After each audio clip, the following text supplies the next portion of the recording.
3. Every time I do a countdown, I think of that commercial. Would ask Mr. Owl.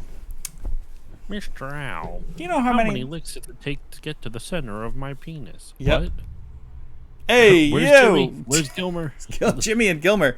Well, Gilmer for sure. You haven't mentioned feet yet, so Jimmy may be. Well, now you did, so Jimmy's Now I gone. did. Jimmy's on the way. It's okay. I'm just here having a little drink. Of what? Of lemon juice? Jesus Yep. Christ. Ugh. Why? Because my dick hurts. Yes, This I is waited. what you were alluding to off mic. Yes, I waited for you to take a drink for that one. Yeah, I don't know what it is, but I've had a kidney stone before, and it's starting to feel similar to that. I kind of feel like all day I've felt like, you know when you hold pee for too long and it just really hurts? I have that feeling even though I don't have to pee, mixed with a little bit of kicked in the nuts. So Man, this episode, this week just started off with just our dicks out, like starting straight out, away. Dicks out, dicks We started in dick pain. first. We started dick first, dicks in pain, dicks out, feet out. Well, no feet yet. No Not feet with yet. that attitude. Not yet. Oh man. Jimmy's got to donate first. Welcome to Talk Tuesday, everybody. Welcome to Cock Tuesday. Anyway, yeah, so I've just been I know somebody who has a lot of kidney stones, and he was like, don't listen to what they say about In a closet or something? what? Oh, he just I know has them. You said, I know someone who has a lot of kidney stones. I'm like, what, in a closet? He has Like, the way it sounds, it's got like a bag. He has an just hanging incredible collection of kidney stones. out. This one is shiny. This one's plaid. Damn. Plaid? He went to plaid? Oh, he got the plaid skin? I think you had to pre-order to get that. Pre-ordering kidney stones is when your mom drank a lot of Monster Energy drink when she was pregnant with you. Anyway, I don't know how else to. I don't know where to go from there. Welcome to Talk Tuesdays, everyone. This is what you can expect if you hang around here on a Tuesday night, the wild hours of 8 p.m. Eastern Standard Time. And you know what? No, it is funny, Andrew. This is the raunchiest we probably started Talk Tuesday. Know who I do see in chat? Not to shout them out. I know they are a busy person, but I do see Gilmer in the the list of people. Oh, in chat. of So, course. Shout out to Gilmer. Feel free to lurk. My There friend. he is. You don't need to comment. Yep, there he is. We can sense it. I can smell him. I can smell the musk. The animal musk. The raw sexual pheromone energy coming from Mr. Gilmer. It just charges me up. That's why I gotta drink lemon juice. Jesus Christ. Anyway. How's it going? I'm doing okay. Telling you off mic, just dealing with some pretty big stressors still, but Yep. I think what stresses me the most out about it is I don't. A lot of other times I've seen a way out of it, and right now I just don't. So I'm just waiting to find a way out of it right now. Yeah. I know it's going to get there at some point because it will. It's going to work out. I'm just waiting for that way to reveal itself. Yeah. I recommend lemon besides juice. brought to you by lemon juice, perfect for kidney stones. It is. No, the thing I was telling you off mic, I wanted to bring up something right off the top, something a little bit more important, and this is actually genuine. I'm not being like, this isn't a joke segment. This is actually something a little bit more serious. Have you ever heard of a game developer named Rebecca Heineman? Is she related to Jamie Heineman of Mythbusters fame? No. Okay, then then I don't even think it's spelled the same way. So Rebecca Heineman is an icon. She is one of the most prolific game developers of all time. She's also one of the first known trans game developers. She's a trans woman, and she's been having a rough go of it lately. About a year ago, in January 2024, her wife of many years passed away. Her wife was also a trans woman, also a game designer who worked on like tabletop RPGs. Oh, cool. And She also did like conversions of Pac-Man and Donkey Kong and stuff like both of these women have done tremendous things in the game space.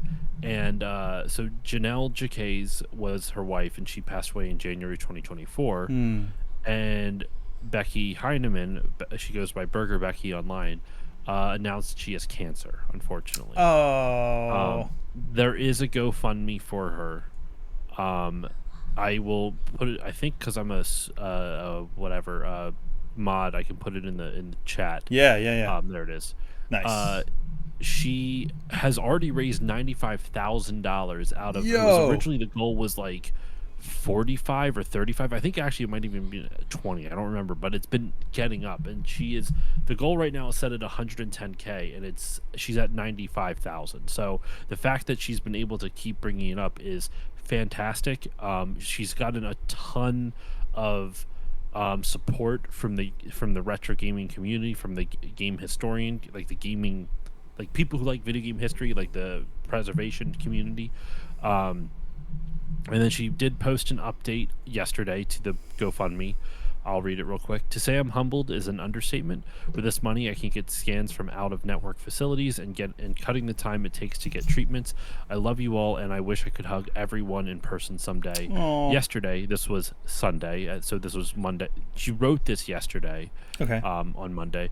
She says, yesterday on Sunday, I could barely breathe, so I had friends take me back to the emergency room. After new tests, they found my mostly healthy left lung had blood clots, causing the lung to not oxygenate, and my right lung's tumor has grown in size, impeding the use of the right lung.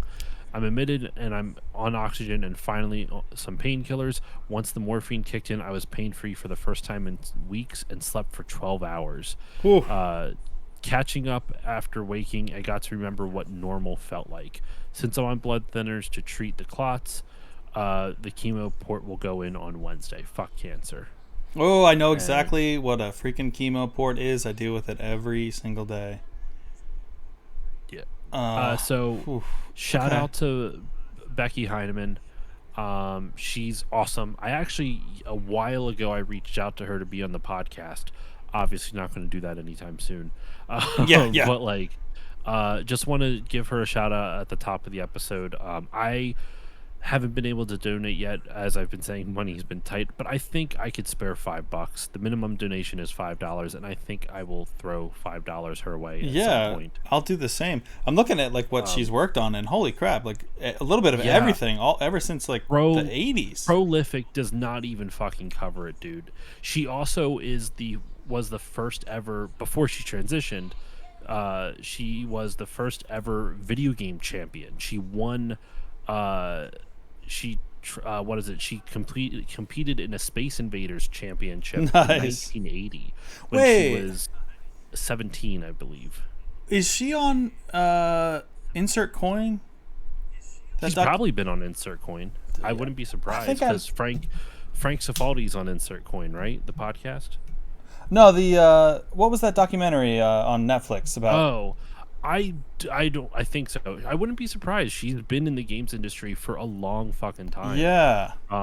Worked on she worked on Wasteland, one, kind of like in the same vein as the original Fallout games. Mm-hmm. She did some ports of Out of This World, which is a pretty prolific like cinematic platformer.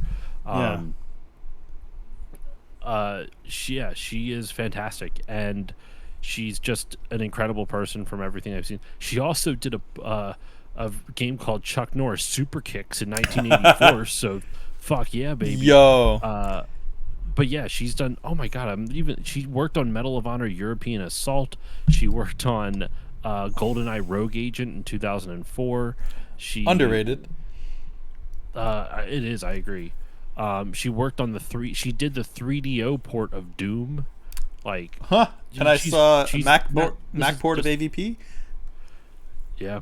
So shout out to Burger Becky. I hope she gets the treatment that she needs and she can become cancer free, and we get to see many more years of her, because she is awesome. She's so wonderful, and I not that I know her personally, but I've seen her like posts online and stuff like that, especially back when I I didn't realize she transitioned over to Blue Sky as well, like everyone else. But I followed her on Twitter back when Twitter was still a thing. Yeah. And really, I love how you just are like, Twitter doesn't exist anymore. I refuse to call it the new name because I just don't care. I'm not going to give that man any semblance. Oh no, I know. I'm just saying, I don't know anyone who calls it the new thing, but people still refer to the network. You're just saying back when Twitter was a thing, as if like it has been wiped from all existence of the internet, which is honestly the right headspace. That's the right place to be. So yeah, that sucks. My God, though. Shout out to Becky Heineman. She's awesome. I just hope that she gets the treatment she needs. Yeah, the walking corpse of Twitter. Yep. The Spirit Halloween is about to move in. Right. Yeah. Oh my God, that sucks. Yeah. And I know firsthand, like, the stresses of finding out that you have not first. I shouldn't say that. Maybe secondhand because I work in a cancer institute now. I shouldn't say firsthand. Jesus. I deal with people every single day who are getting that news for the first time, and it is. And I cry at everything, so like, I obviously can only imagine that pain. I've had obviously some health scares in my family, but never. Well, actually, I shouldn't say never. My one grandfather died of prostate cancer. So yeah, getting that news, dealing with that. I mean, she's getting a port. It's serious. Obviously. I mean, even in just the last 10 minutes we've been talking, it went up $100 already. Nice. People are supporting the shit out of her. It's awesome. That's awesome. Yeah, especially somebody so prolific in the industry. I wish I had knew who she was when you said her name, but I think as you described her, I've seen her around. I don't think I ever knew her name, or if I learned it, I immediately forgot it, which I'm a bit ashamed of. But I mean, it's one of those things. She doesn't do a lot of she's still active in the community, but it's like she wants to keep making games. She wants to keep working, but it's one of those things where it's unless you are in the game history preservation space actively, you may not know who she is. I didn't know about her wife, Janelle Jacquez, until she passed away. And you want to cry, you should see her Twitter posts of when of all the events. I was following it for a little while when it all came, when she said oh, Janelle is going to the hospital, I don't know what's happening, and God, what she would talk about how she would take care of her and in the hospital. It was heartbreaking to hear. But Janelle Jacquez, also her wife, crazy influential, especially in the tabletop RPG community.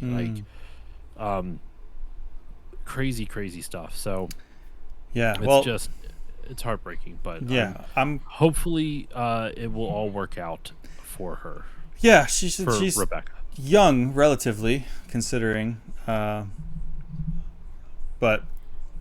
you're never too young for cancer, unfortunately. So everyone, if you have anything to spare, consider donating to that GoFundMe up in the chat. If you're live chat now, I know it's disappeared from my. If you're watching this on YouTube, I'll put a link in the description. But just if you're in here now and live in the chat, just scroll up to that link there and consider giving. Yeah, that's really sad. Now I have a question to move on to the main part of the show. Okay. Do you want? I was teasing something to you off mic. Would you like me to go into that now, or would you like to share something of yours first? I think we talked about trying a more back and forth approach, so I can share a couple of things. Go for it. But now I'm following that up. I can say here's something on. I was this is a little bit too light, so I'll skip that and I'll come back later when we're not quite so sad. Speaking of Spirit Halloween, gonna use that as my segue. You know this. Everyone should know this. I am not into horror. And any horror that I am, my enjoyment of horror things kind of goes up relative to how much sci-fi it is. So Love the Aliens movies. Those are some of my. That's one of my favorite franchises. But I'm not really into slashers.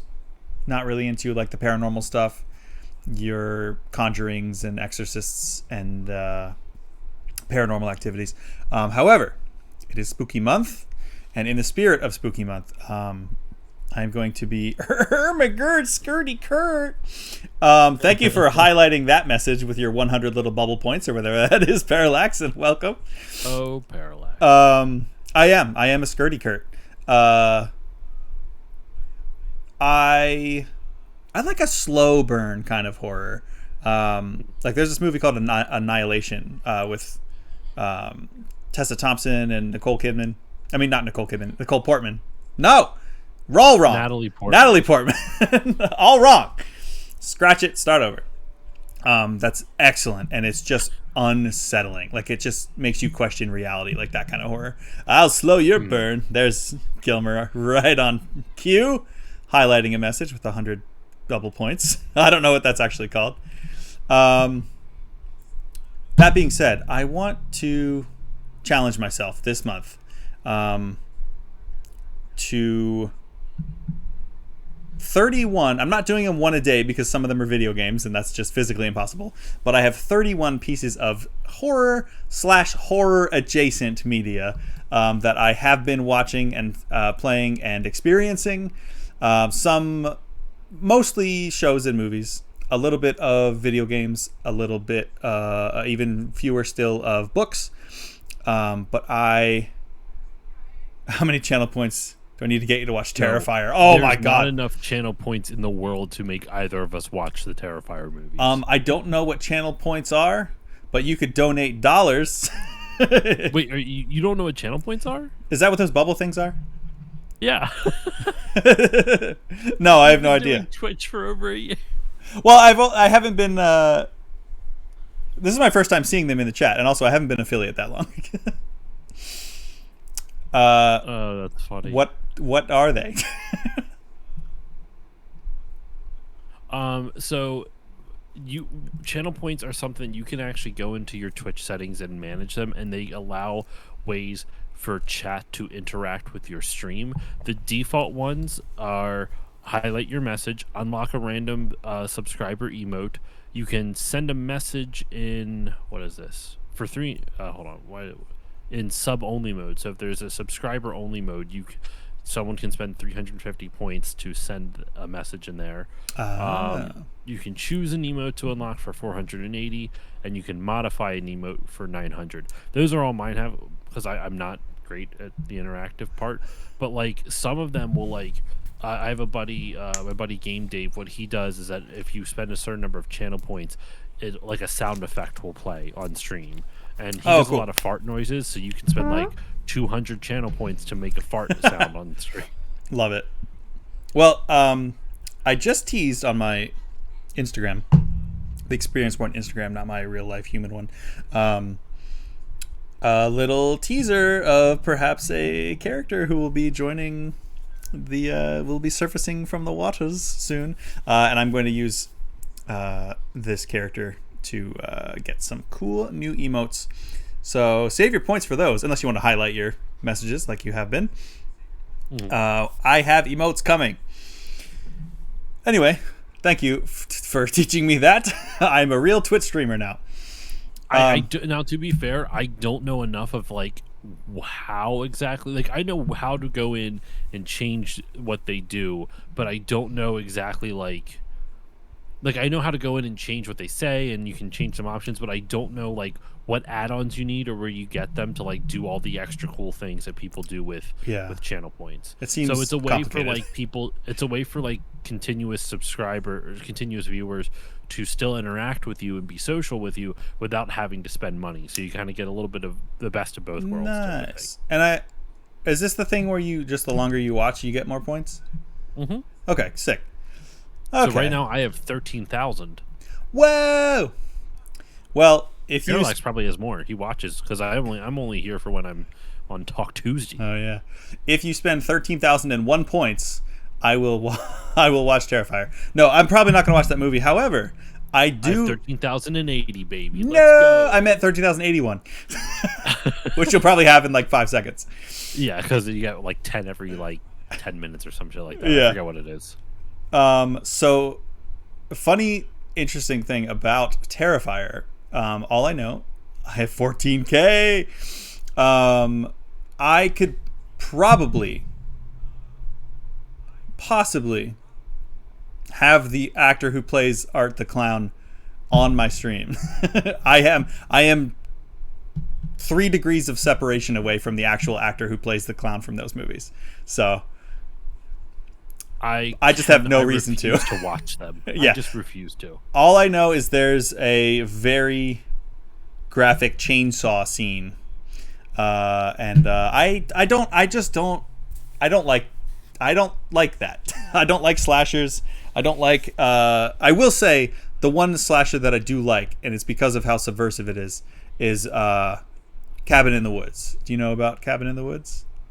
Yes, that's a good movie. Yeah, loved it. I like that because it explains all other horror movies. It was a really interesting concept. Mm-hmm. Anyway, so some spooky things. I'm challenging myself to complete 31, mostly shows and movies, because those will take way less time than a video game, but a couple games. I'm trying to think off the top of my head. I'm going to have a graphic go up tomorrow or Thursday. Actually, I think Thursday is going to be when it's going to go up, but it's going to have all of them, like all 31, and then it's just what I can think of off the top of my head. With Thor. What do you mean with Thor? What? I'm guessing was Chris Hemsworth in yes. Cabin in the Woods? He was. Excellent deduction there. I forgot that he was in that. So like I saw there's a couple that are playing in theaters right now, re-released, and so I saw Scream, speaking of slashers. Saw that for the first time. Scream's a fun movie. I had it spoiled for me, and I think I would have had more fun if I didn't know what was going to happen. So the whole time I was just waiting, probably. And I'm like, and I do notice, like, now that I know, or going into it knowing, like, it's cool little things that you pick up on. But I was like, okay, that's pretty good. Not really my genre. I saw Scream. Of the ones I'm going to see in theaters that looked interesting to me were From Dusk Till Dawn, which is like a George Clooney vampire movie where he's like he goes to Mexico or something to hide out, and then he gets into this bar that's full of vampires and he has to fight his way out or something. And then the Johnny Depp Sleepy Hollow is playing as well. So that's a fun movie too. Okay, cool. I don't know anything about it. It's not that scary. It's like it's creepy because of Tim Burton stuff. Yeah. But there's never anything where I left it and went, oh fuck. Okay. Know what actually helps me if you want any suggestions? Watch older horror movies that from the 80s and earlier, because they feel dated enough where it's like, okay, this is a different world almost. Totally. Just 2 movies that, at least from my experience, I have not seen all of them. I'm not a big horror fan. The original Halloween is still unsettling, not because of the violence, but the vibe they go for with it is like it's still unsettling. Right.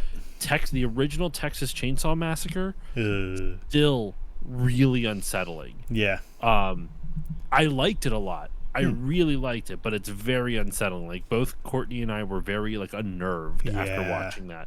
Oof. And then the one that still I don't recommend under any circumstances unless you're really starting to enjoy horror. Yeah. The Exorcist.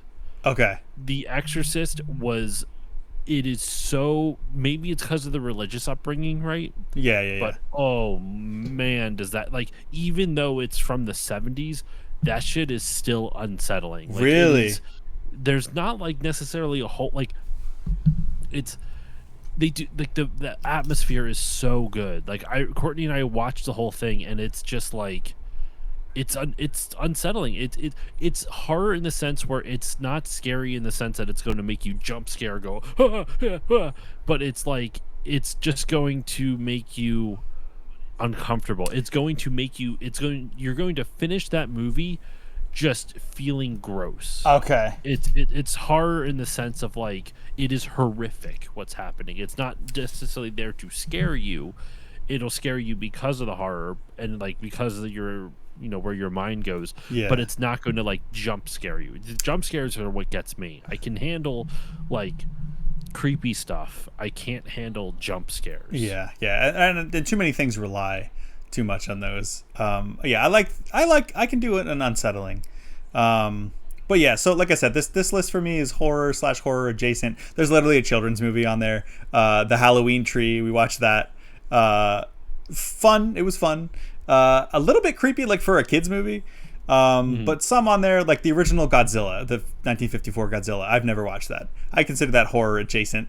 It's a monster movie. Talking about older stuff from the 80s, like I have They Live on there. I've never seen John Carpenter's They Live.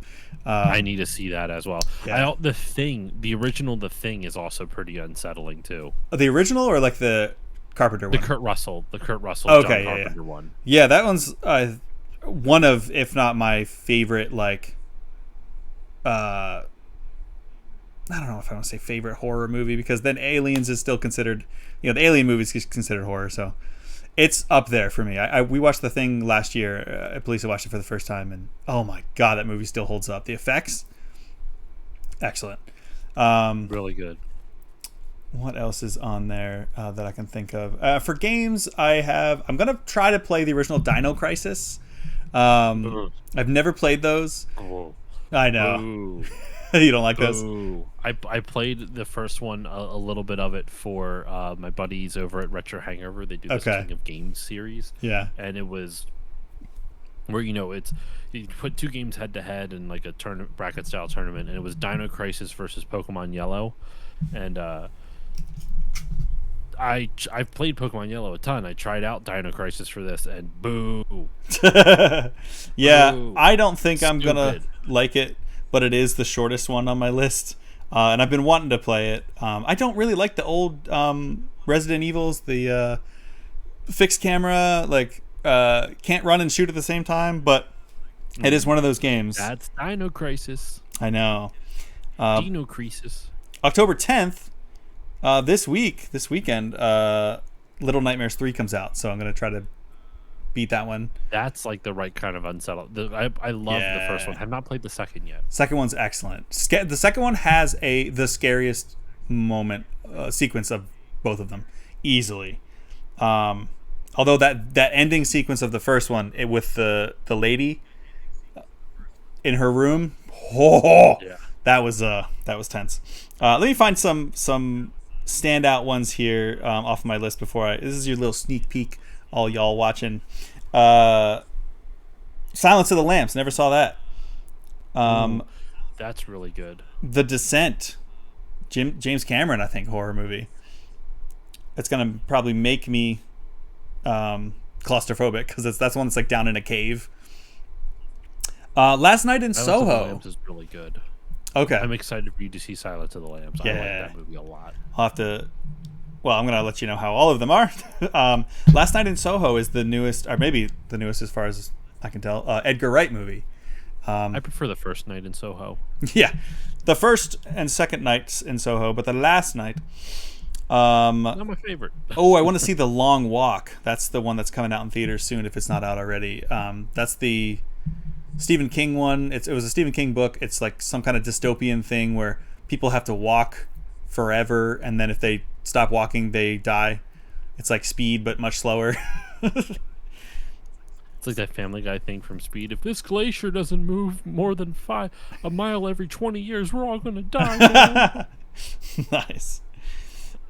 We started Alien Earth, which is the newest Alien series, which, spoiler alert, takes place on Earth. And it's good so far. It's weird. It really goes places, like philosophical places. I feel like I need to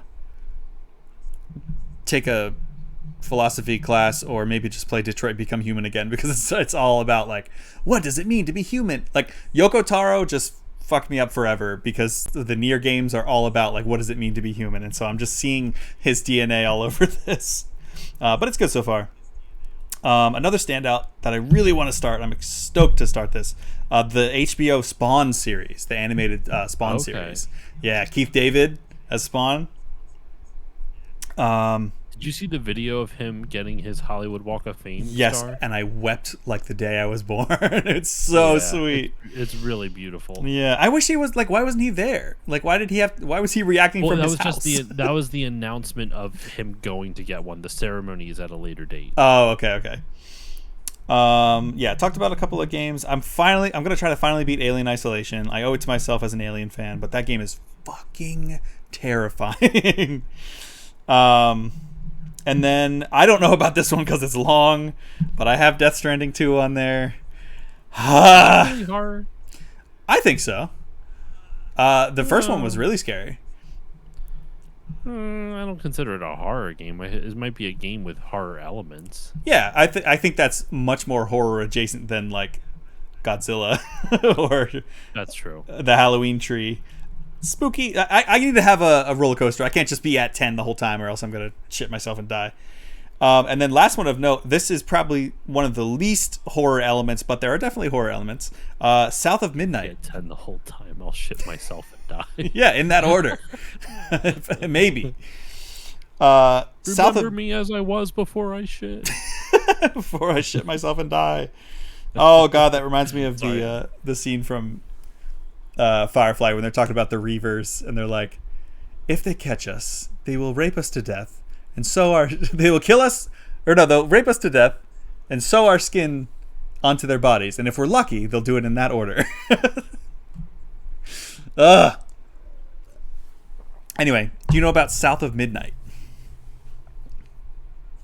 Really want to play it, but I don't have an Xbox and I don't have a PC that can run it. Yeah, I just got it on sale. It was like $25 or maybe $30 on Steam sale. So it looks fucking great. It looks awesome, and I love the whole like, yeah, it's more of like an action adventure game, but there's definitely horror elements of like using like bayou cryptids and things like that.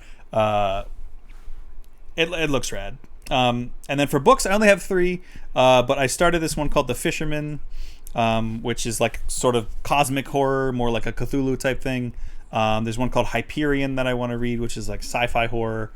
And then I'm doing it. I'm continuing Berserk. I guess that's got a lot of horror stuff in it. That's fair. Yeah, it's basically like Dark Souls before Dark Souls. It's very bleak and gross and disgusting nightmare creatures. And it was tough to get through the first one, to be honest. But there's just a lot that's like, oh god, there's no likable characters. Everyone's awful. But I have so many people in my life that are like, it's the best piece of media I've ever seen or read. And Kentaro Miura's art is just legendary. Those drawings. No wonder it took him so freaking long to. He didn't even finish it. He died. Griffith is a nice guy. There is no such thing as nice guys in Berserk, and I only read the first book, so I'm gonna read the second one. And I think I like the idea. Yeah, doing all the horror stuff for Spooktober. Yeah, so I'm calling. Here comes my branding and marketing experience. I'm calling it for this month. The experience point is going to be the experience point. And including, I know, I hate it too. On Thursdays, I think in order to get all of these things done, because some of it I have to stream, and some of my only free time is streaming nights. So I'm going to be playing a lot of stuff. Devil May Cry 5 is one of my games on here. It's because I'm halfway through it. It involves hell and demons and stuff. Definitely a stretch, but I need to beat that game. I'll probably go to more spooky things on Main Quest Mondays. I'll definitely be playing spooky things on Wildcard Wednesdays. And on Throwdown Thursdays, I'm going to temporarily, for the month of October, rebrand them to Spooky Thursdays. Which, with the TH. Spooky Thursdays? Yeah, Spooky Thursdays. You just have to say it like Sean Astin's character from 50 First Dates. Sorry that my son is psychotic. Spooky Thursdays. So stay tuned for that. That's what I've got going on for this month. That is what I am experiencing and planning to continue experiencing for the rest of the month. And the challenge is, can I do it all before October 31st, aka All Hallows Eve? So place your bets whether you think I can or not. When the veil is thinnest. Yes. If you think I can do it, donate to my not a Patreon thing, my donate thing on Streamlabs. If you think I can't do it, I can't do it. Trust me. Go donate to Rebecca Heinemann's GoFundMe instead. Right on. Or both. Why not? Yeah. Anyway, yeah. You have some tea to spill, sir, don't you? I do. Oh, let me take a few more shots of my lemon for this. I need tea with lemon. God, it's awful. It's awful. And yet you keep doing it. Well, it's for my health. When I actually had one several years ago, it was one of the most painful things I've ever experienced. And luckily, I didn't have to pass. Well, technically, I passed it, but it came out like sand because I dissolved it with lemon juice. So I'm trying to nip it in the bud if that is the case. I don't know if that is what it is, but I'm not taking any chances because that shit sucked. Anyway, we got the lemon now for the tea.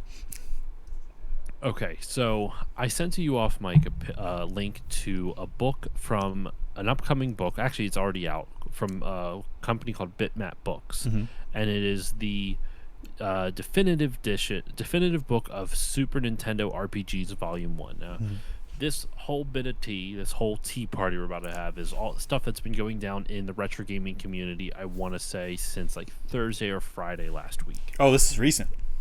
Yeah, this is very recent. Okay. Hot tea. So they announced this book, and I showed you the cover art, right? It looks beautiful. Like it looks stunning. It looks great.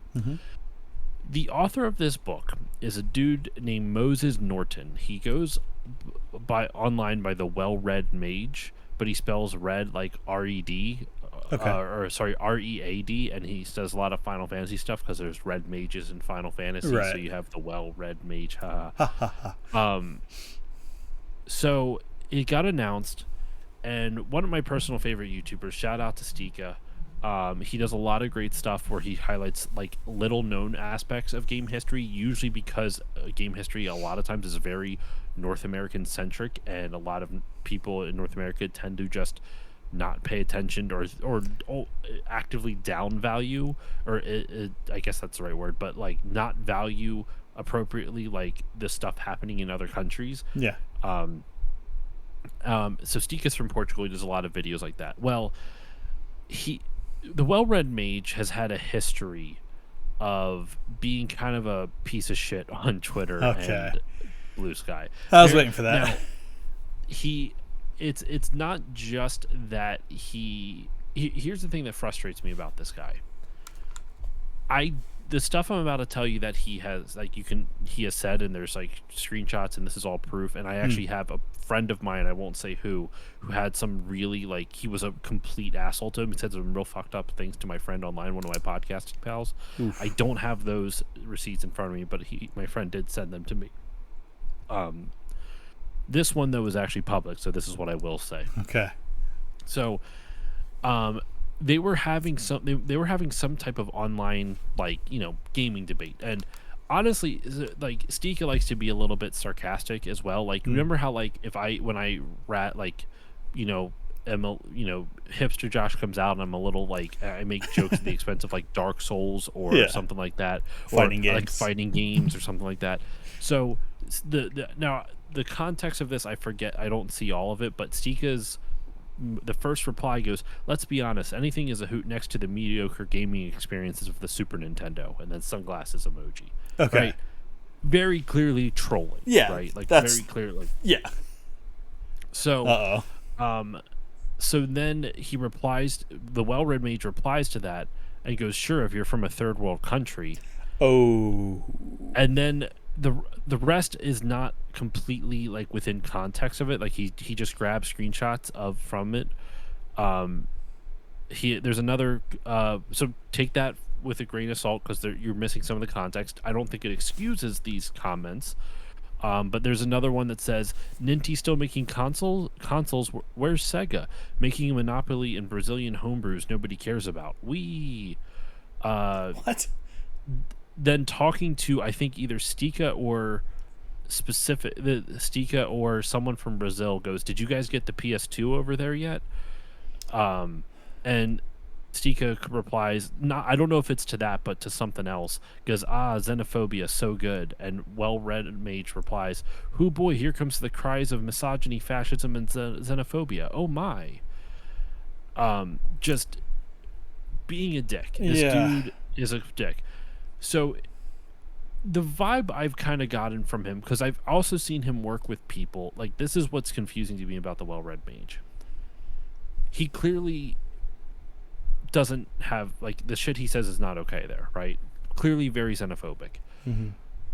What's weird about it is that he works like he works with a lot of women. He's worked with like LGBTQ plus people. So I do think that he's not like actively against these communities, but he's kind of so far up his own ass, it seems like, that he just has to be right in a weird sense. Yeah, he has to win the argument, whether it's a troll. If it's a trolling argument, he will go places he shouldn't. Right. That's where it seems the crux is. Like, this started off as like, yeah, obviously you're not gonna.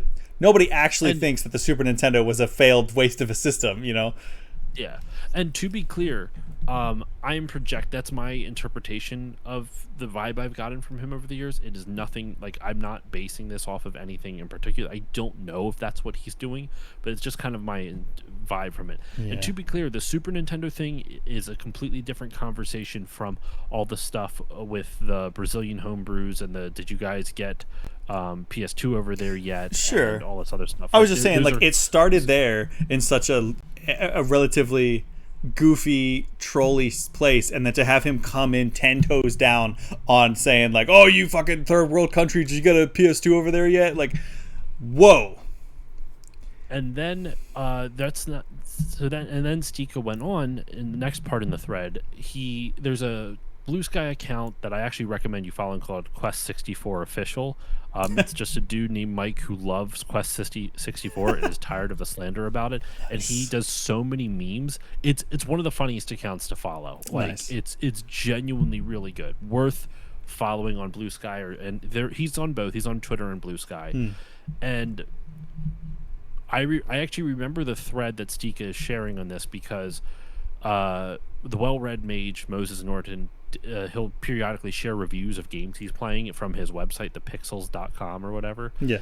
And he did Quest 64, and he basically just took a shot at the Quest 64 account for no reason. He didn't like the game, and he's like, people only like this game now because somebody makes memes out of it, and it's stupid. Like, just kind of taking a shitty shot at him. Like, nothing like outrageous. But the problem is that Quest 64 and him used to be friends, and Moses, well-read Mage, he's from Hawaii, and when the Hawaiian wildfires happened, Quest helped him out with a week-long charity. They did a week-long charity stream together, raising money for the victims of the Hawaiian wildfires.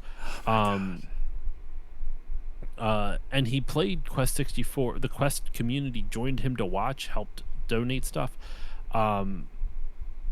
and then he watched him play it, and he said in the video, which he apparently deleted, that the game was like a 6 out of 10 after finishing it.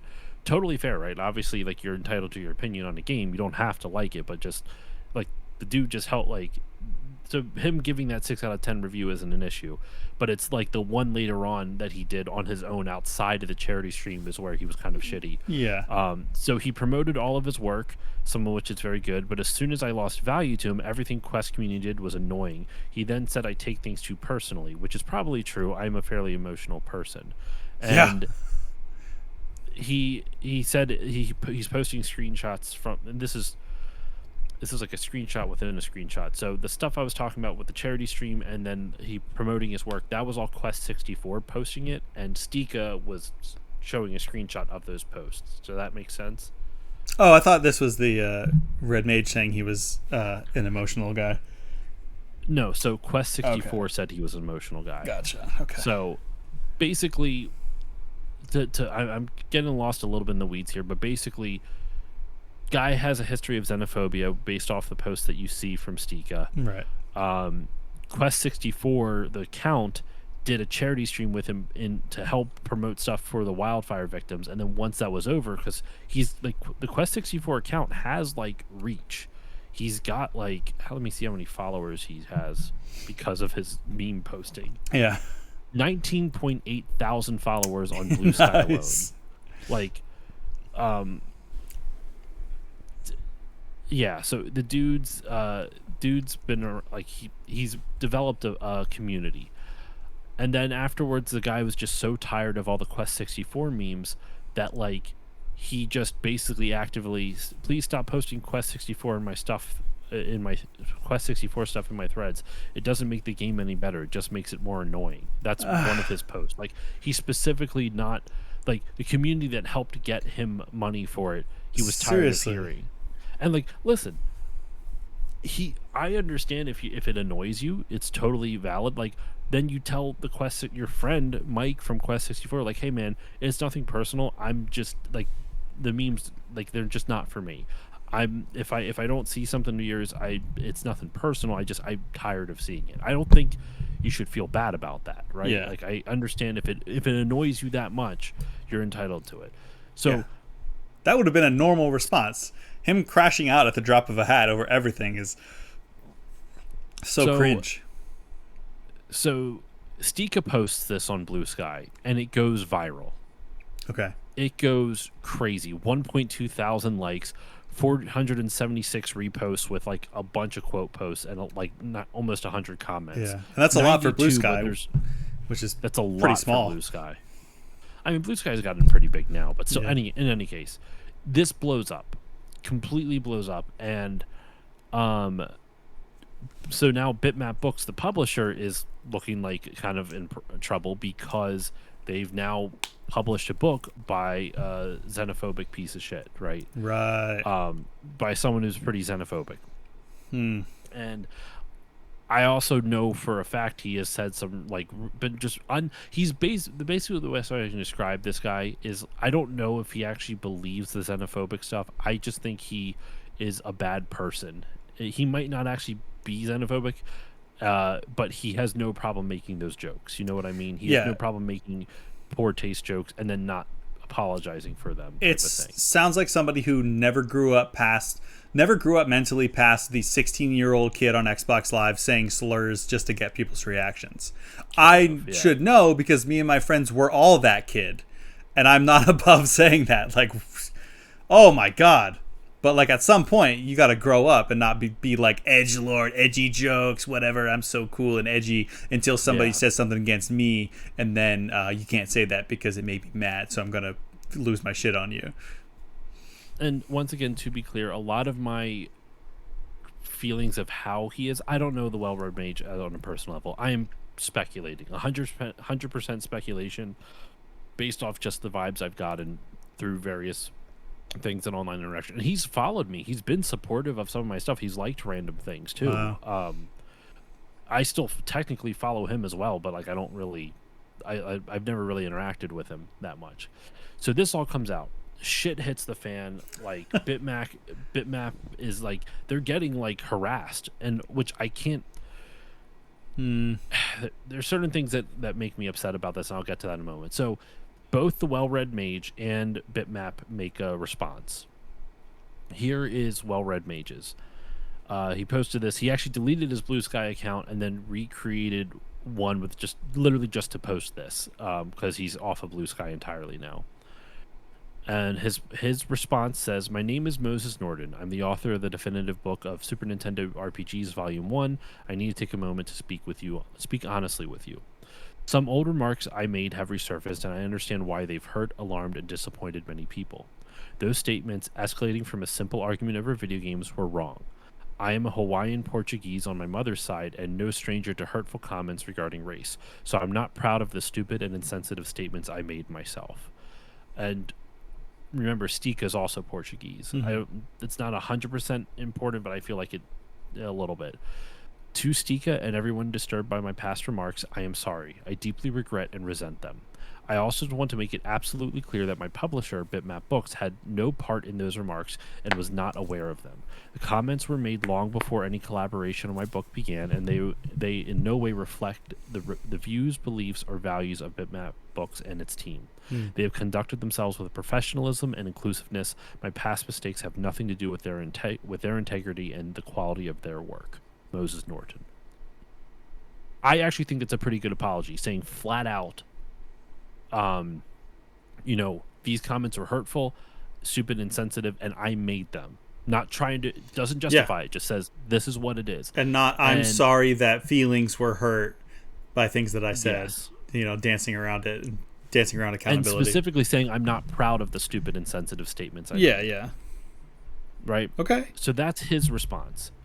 Bitmap Books also, this was on Sunday, that post was done on Sunday by Well Read Mage. This post was also done on Sunday by Bitmap Books.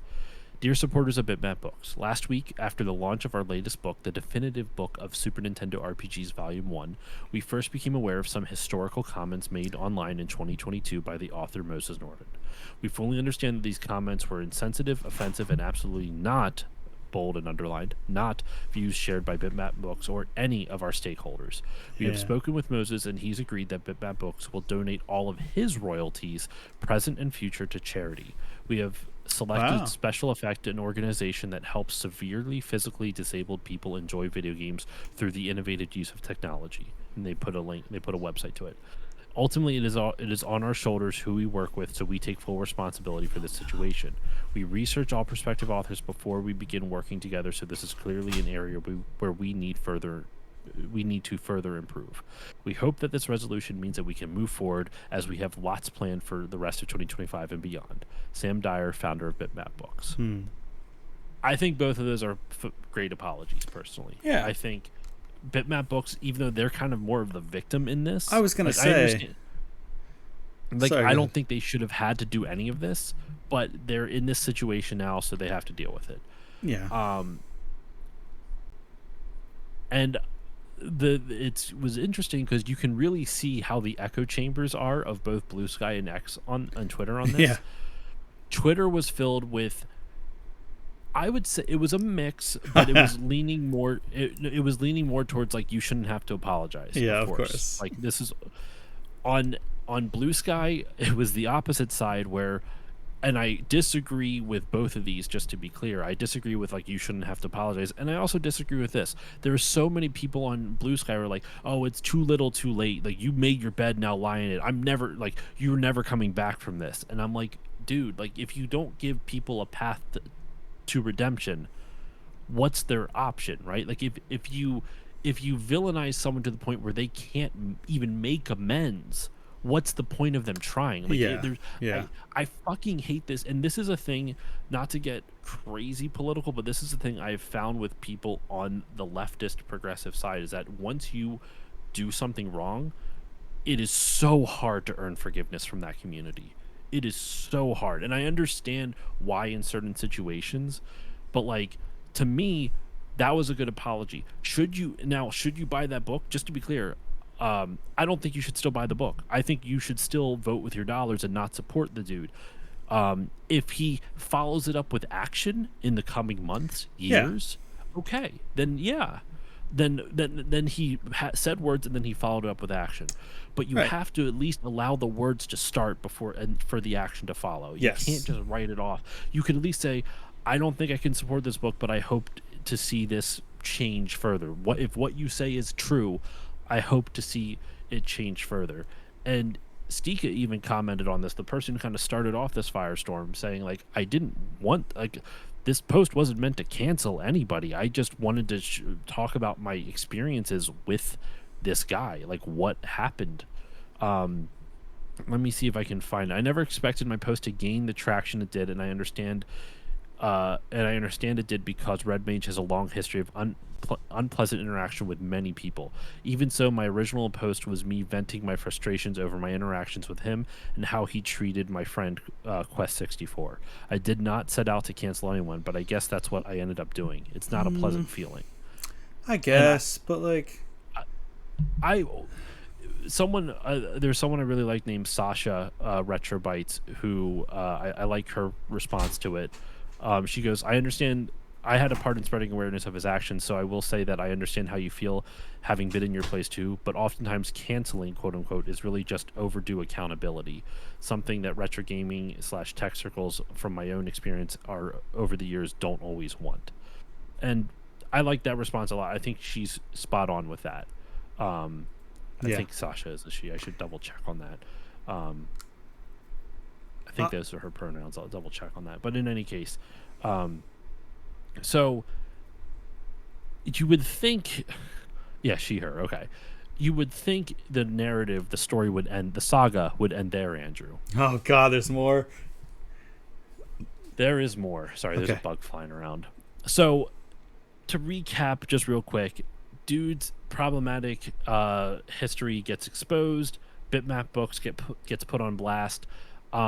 I think I even saw something where Stika posted after this where it's like he didn't want like him to just get canceled, but he just wanted people to be aware of this situation, right? Yeah. So Stika's still in good graces, just to be clear. So after this happens, what is it? Bitmap Books did after Moses made that apology, Bitmap this was yesterday, October 6th, released another statement. And I don't think Dear supporters of Bitmap Books, although I stand by the fact that Moses' comments were ill-advised and insensitive, the whole thing blew up and was made much bigger than it needed to be. Moses has publicly apologized for any offense caused and has the original poster of the comments who did not intend to cause this much trouble. I do not feel that this warrants an author losing his livelihood and ruining years of hard work to produce the book. Despite multiple accusations to the contrary, Moses freely agreed to donate his royalties to charity. There was no coercion for me. However, we both recognize that due to an increasingly stressful situation, that decisions were rushed on both sides. I'm pleased to say that Moses and I have spoken again today, and we stand together and have agreed that he will receive 100% of his royalties. Oh, there's more to it. Hold on. Maybe I was hasty in my response, and I'm happy to admit to that. At the time, I sincerely thought I was doing the right thing to diffuse an increasingly difficult situation. I will commit to donating all company profits from this first print run to the charity Special Effect. So now, Bitmap, they aren't making money off this book anymore.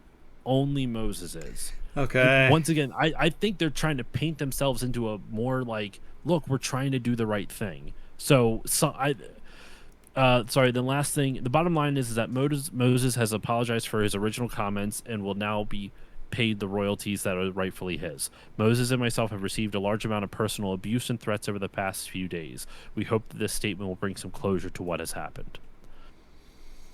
So, that did not go over well. Yeah. Understandably so. I'm of a mixed mind where I'm like, you know what? Like, if you want someone to change, you have to reward good behavior, you know? I thought the guy's apology was good. It was genuine, it seemed like. I don't know what... I think you're damned if you do, damned if you don't in that situation. Because there's going to be a lot of people who's like, whether you agree with him or not, they're going to be like, well, like, the dude apologized. Why is he still losing all the money for 3 years of work? You know what I mean? Or two years of work. But he also probably got paid up front, so he got paid for that. But like, obviously royalties are a big thing for anyone in the creative industry. Yeah. So I don't have as much of an issue with that until this next turn. Oh my God. What a wild ride we're on. I'll hold my thoughts till the end. I have many already. So then, remember, he's not on Blue Sky anymore. He is still on Twitter. So after this second thing comes out, he posts on Twitter, and it's a pinned tweet. I don't know if it's still there. I have not logged back onto Twitter since because I went to Twitter to confirm this. Yeah, this is Moses. We did it. This is Moses saying this. Okay. In caps. We did it. We beat cancel culture. And then no caps. You had my back, and Bitmap has my back. Thank you for your support. Buy the book. Buy the book. The mob tried to cancel today. So now, so much for contrition. That nice apology that I thought was really good. Remember, I said you have to follow it up with action. Mm-hmm. The best apology is changed behavior. What behavior was changed? So it was changed for all of 4 seconds. It was arguably at best 24 hours. Yeah. At best. So the last little bit of this part, there's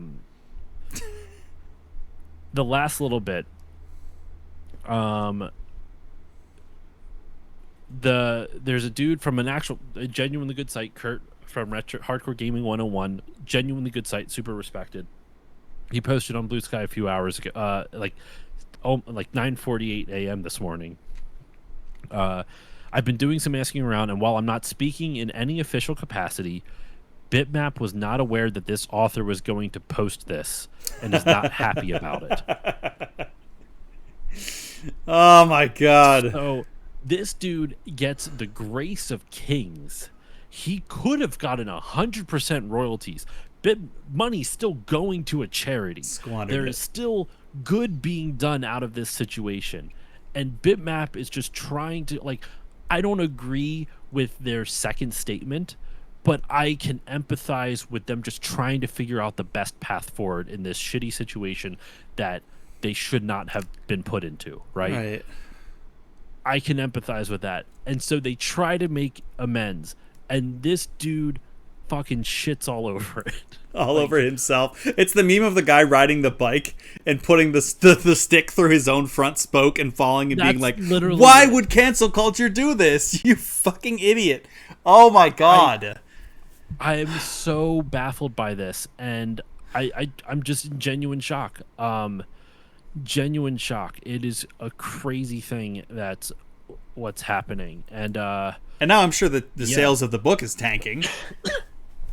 I don't remember. I don't know how the sales are because I can't see that. I do know the first print did get sold out, but I don't believe there's going to be any other.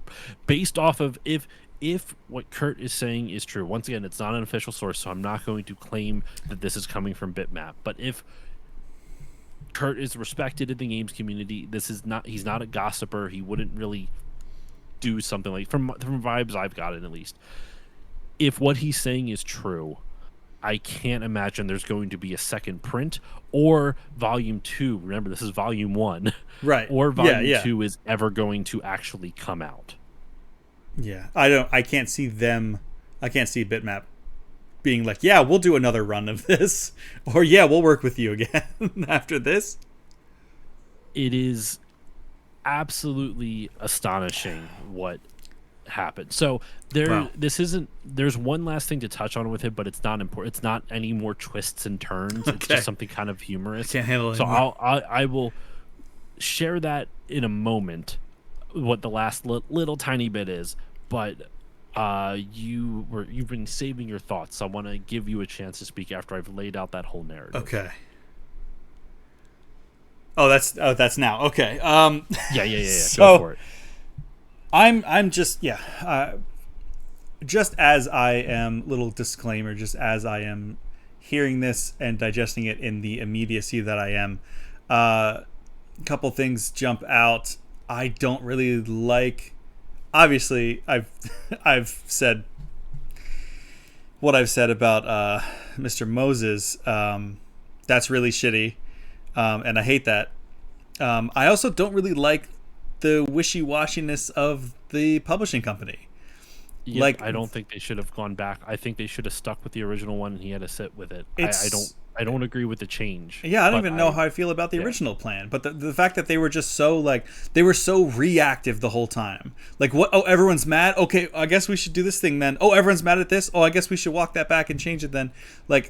And then to the point of them taking their own money for something that this guy did, that doesn't make any sense to me. And then to have him throw it in their faces and be like, haha, yeah, fuck you. Oh my God. What a piece of shit.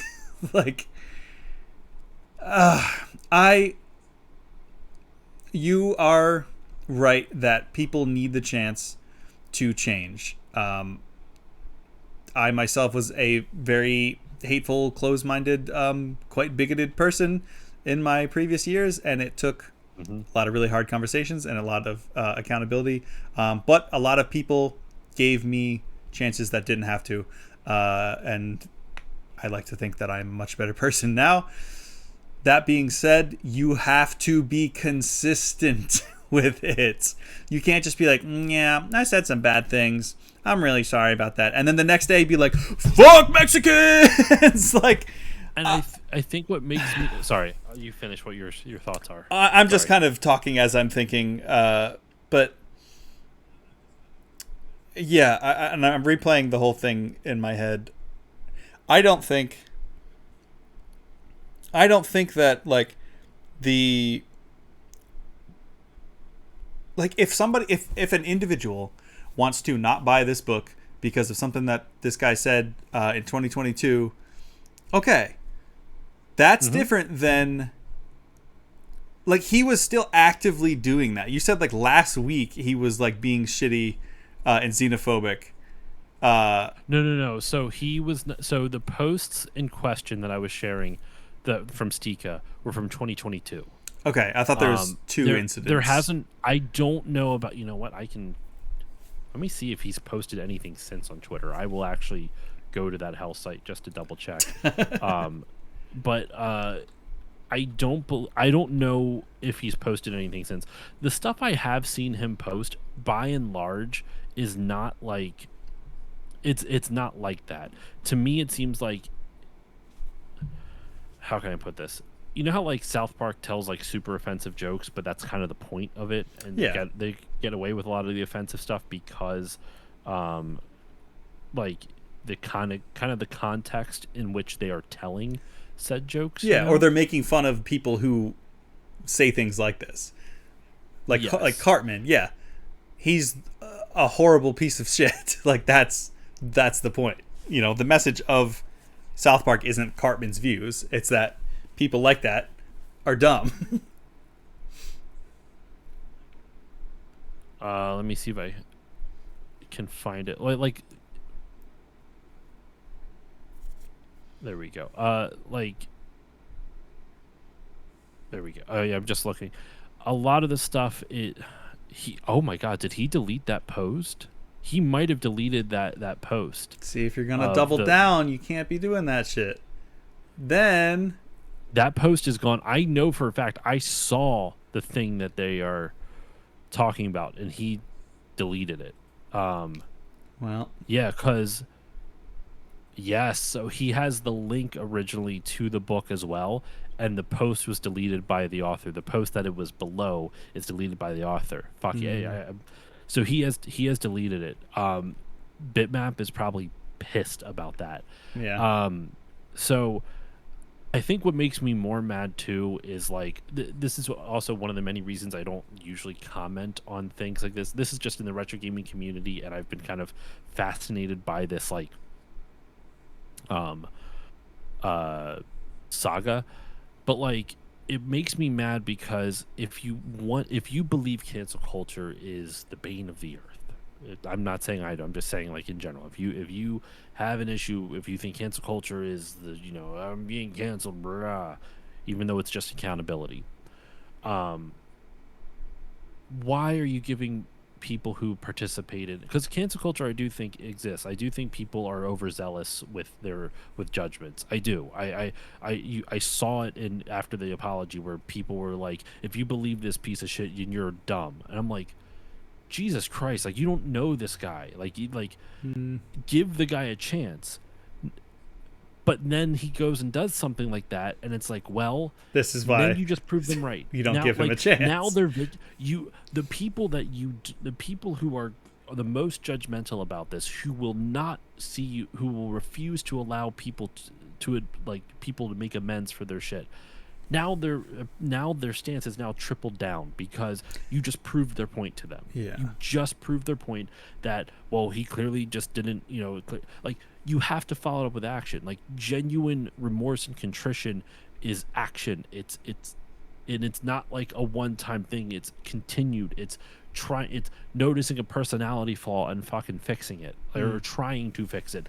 Or when you make mistakes on it again, because you're gonna make mistakes, you might not make them in the same way, or you might be able to, like, I don't know, like do it in a less bad way. You know what I mean? Like, I, it's just frustrating. So I'm just frustrated because Bitmap, I don't think, has necessarily done the right thing, but I'm not, like, so many people are like, oh, I'm never buying from Bitmap again. I'm like, I don't think that's the right thing either.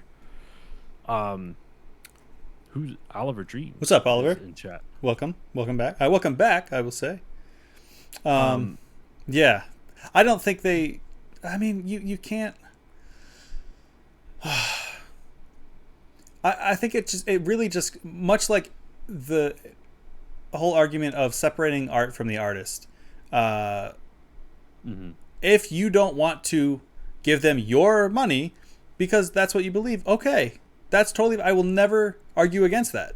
But I think this kind of calling everybody to either support or attack them for, like, they're trying to do the right thing. I think they were too retroactive, too reactive, and not proactive enough. But I think they were coming from the right place, and so, like, and they don't deserve. I don't think they deserve to be punished for that. No, don't buy this book. Buy their other books. They're beautiful, but, like, don't support this book. Yeah, totally fair. And to be clear, I don't think that it's going to be supported by anyone else. Yeah, I don't think. And there's Stuart Jipp, one of my favorite retronauts. You actually talked about him before. You like his Sonic episodes. I've had. Yeah. He posted a thread on Blue Sky today that I really like. He goes, "Man, this Bitmap book situation fucking sucks so badly. I've run the gamut of incredulity to some kind of understanding, though I admit it's colored by the fact that I really like those books, and that the publisher and I really that it's colored by the fact that I really like those books and that publisher. Those books and that publisher, comma, and I really don't like seeing them getting fucked over, whether it's by this dipshit author or his own mistake, because everyone fucks up. That's not me saying don't be pissed off, because I'm pissed off. Right. But seeing this shit and just going, God damn, you got suckered so badly by a total clown, it hurts to witness. Like, the statement is so fucking bad, but I still can't see it as a definitive end to my. But I still can't see it as a definitive because that's the definitive Super Nintendo. Definitive end to my interest in them. Yeah. Like, get the books out. Don't make any more. Don't work with the fucklord again. He's never going to do better than that after this. Let's look on the bright side, I guess. He's cooked as fuck. Hoping Bitmap books will, I don't know, get past it, but make more opportunities for people who deserve them. I'm saying this as someone who worked for years with people who turned out to be absolute terrible fucking cunts. His words, not mine. He's British also, so he can. That word's not problematic. That's like saying hello to them. And when the scales come off Oliver? your eyes and you realize how, but it turned out they were absolutely terrible. It's Barefoot Link Lover. Okay. Yeah. Oliver, aka Barefoot Link Lover. I do remember you. Are you still working the graveyard shift at the hospital? It's funny. We were actually just chatting about you last week. Remember? We were actually. Yeah. But sorry, to finish Stuart's thing, he goes, I've worked for years with people who turned out to be absolute terrible effing C's, and when the scales come off your eyes, you realize how much time you've wasted on these people, and that's what I'm seeing from Bitmap books here. And I'm sorry, but I empathize with that position. Yeah. You don't see the red flags. I don't get the red part. Red mage. You don't see the red flags, and then you do, and it's too late. Been there, buddy. Okay, I have to get back to work now. And I like that take a lot, where he's talking about, like, be mad about this, don't support this book, but also, like, the vibe I got from Bitmap books. So one of the things, it was a minor section in all this drama. Their social media manager for Bitmap books started just blocking people who were saying anything negative about the company. And can't do that either. The one who brought all this to attention. got blocked at one point and two. And so then Sam Dyer, the founder of the company, had to, excuse me, come on and had to literally come on and like unblock people manually and like basically correct the situation. So Oh my to God. me, it seems like Sam Dyer, the founder of it, like I've spoken, not spoken, I've emailed Sam personally when I got the review copy of my one book, and I think he genuinely has never had to deal with something like this. So the wishy-washiness comes from inexperience. He has no Sure. idea how to handle it. And if I was in his shoes, I wouldn't either. That's not an indictment on him. I have no idea how I would handle this much vitriol, because they're getting attacked from literally all sides. The people who support Moses is attacking them. The people who just want to cancel every single thing that's not as progressive as they are are relentless. It's great. The amount of vitriol I saw on Blue Sky was wild. When I'm like, you don't even know the person. Like, I'm not saying you should like it or be happy about it, but like you can be mad about it. But it's weird that you take it so personally. It's like the person personally spat on them. It feels like sometimes. Yeah. And it's weird to me to take it to that level. Yeah, I will. Your feelings are valid, but it's just weird to be that hostile about it. Like, block the dude, don't buy the book, share about it. Just like, if you made a post just saying, hey, this guy's xenophobic, I don't think you should support this book, I think that's enough right there. Like, you brought awareness to it and it's done. Yeah. So yeah, finish what you were going to say something. I cut you off. I err more towards the side of maybe be a good person in the first place, and there does need to be punishments for being a piece of shit. But you also don't buy the book. That's the punishment. Yeah, yeah. But I don't know. Like I said, it boils down to everyone's individual taste and call. Everyone should make that call on their own. I don't think Bitmap should have stepped in and been like, oh no, we'll take pay cuts for shit that this guy's saying, and have him be able to get all of his money. But he did work hard at it. Maybe he's just being a troll. Like, I don't know. That's honestly the vibe I get from him, because he worked with this girl named Chrono Katie, who's a trans content creator who was doing like a Chrono Trigger like voiced thing. Like, she was going to get a whole bunch of other content creators to voice characters in this Chrono Trigger fan project. Nice. And Moses was one of them. That's what I was saying. Like, he works with people, and he I'm not saying this to like defend the guy at all. I don't think you should buy the book, but I think I don't understand him. It's weird because like he will work with people from all Stars and Stripes, and like I've seen it, but at the same time he's a complete prick. Yeah. And I'm so confused by that. Yeah, and it's impossible to know what's really going on in his head. There's also, people use humor to deal with real heavy stuff. Maybe he's, I don't know what's going on in his head. Seems like a shitty person, and I'm probably going to avoid him. I'm not going to buy that book. That's the probably vibe I've gotten. That's the point where I'm at, in all honesty, because I've seen too many things. Even before all this came out, when I saw it was by him, I went, oh, I was looking forward to that book too. But I knew how he treated my friend. Yeah. And so, like, in good conscience, that's right. If for some reason Bitmap reached out to me, and this isn't me sounding altruist or like righteous, be like saying like, oh, I would never have supported it in the first place. I actually genuinely had reservations before I knew all this. I was considering it. I'll be honest. I was considering it if I was asked to cover like on the show, but knowing, like, I thought about it from my friend's perspective, like, this guy was really shitty to my friend, really shitty. I'm not gonna, like I said, not gonna say who. It's a podcasting pal of mine.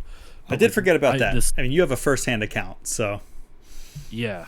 So I was like, I don't think I could support it. Like, I want to because the book looks beautiful. Now I don't, but I'm talking about at the time.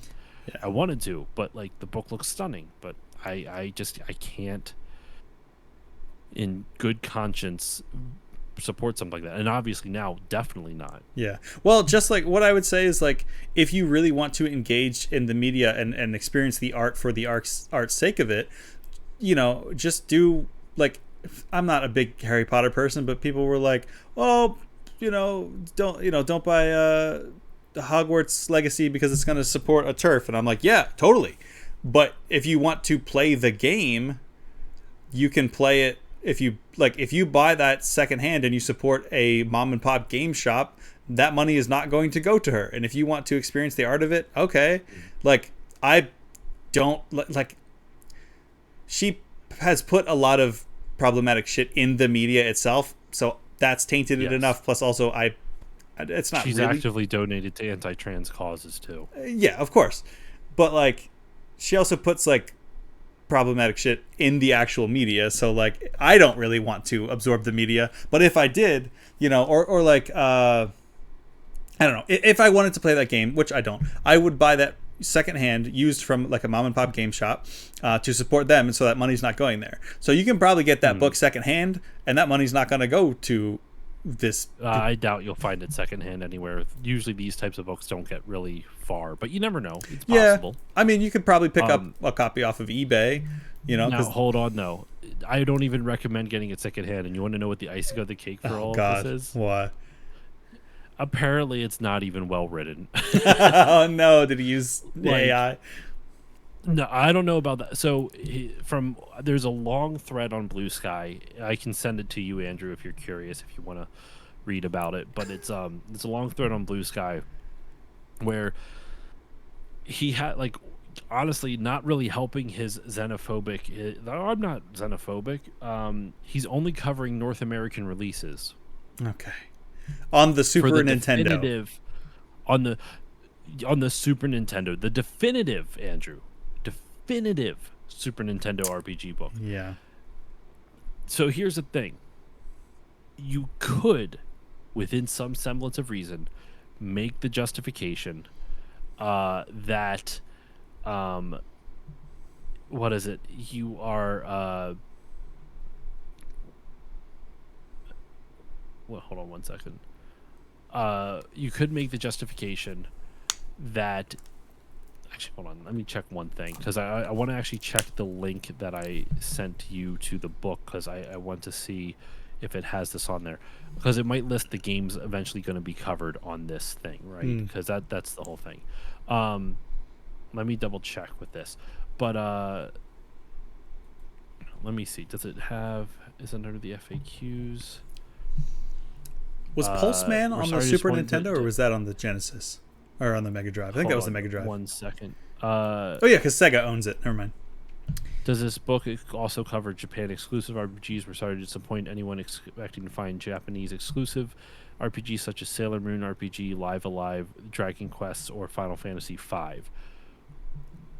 Okay, so that's not in there. Okay, so that's what I was trying to double check. So, you could theoretically make the argument that he's covering Super Nintendo RPGs, Super Famicom. Yeah, that would be the crazy technical argument. Now he addresses it in the book. Someone took a screenshot of it, and basically, he goes, it would just be too daunting for him to do, and I can understand that. But like, what his argument also for, besides just the amount, is that there's not complete fan translations for a lot of them in English, and most readers of this book won't be familiar with many of them anyway. That's not a reason why you don't include them, but okay. And you can't call that definitive. Usually you include that in a book to educate your readers about things they may not know. That's not just bullshit. To have them read things that they already fucking know about. Yeah. This is the abridged encyclopedia of Super Nintendo games. Here's the thing, too. There are versions of these games that you can play in English now. There's Live Alive fan translations. There's Final Fantasy V has been released on a ton of different things. Yeah. But he wants to play them as the originally intended. I'm like, then do the So apparently a lot of his credits, though, he just blanket credits. Hold on, let me find it. He blanket credits like fandom.com or Wikipedia. Which Wow. if you know anything about how to do research papers, is that if it's fine. Like, listen, I use Wikipedia for my research on episodes too, but you look at their citation section and go to the source, so you're not reading someone's interpretation of the Yeah. original bit of information. It is crazy. So is I'm gonna Mother try. 3 not on here then? No, because Mother 3, wasn't that on Game Boy Advance originally? No, it was. But that's Super Famicom. I thought it was the Super Nintendo or Super Famicom, but I might be wrong. I'm not sure on it then. But yeah, so I'm going to see if I can find where the person was talking about the fact that it's just like generic credits. The source is because I made it the fuck up. Here's a really good one. Why did you burn it? So literally, there's a full page that all it is. It has a C.S. Lewis quote on it. The full page, and she goes, "Why did you burn an entire page on a quote from C.S. Lewis without contextualizing it?" Okay. Like, there's so many things that like she has. Basically, this thread, this person has like screenshots from the book, and then goes, "Where's the actual analysis of this other than how it affected you? It covers religion, Western religion. You were Western and religious. It was wild for the Super Nintendo. Where's the study of the ideology and artistry? Where's any analysis of why the developers chose this or how it got localized?" So like, it's not like there's no,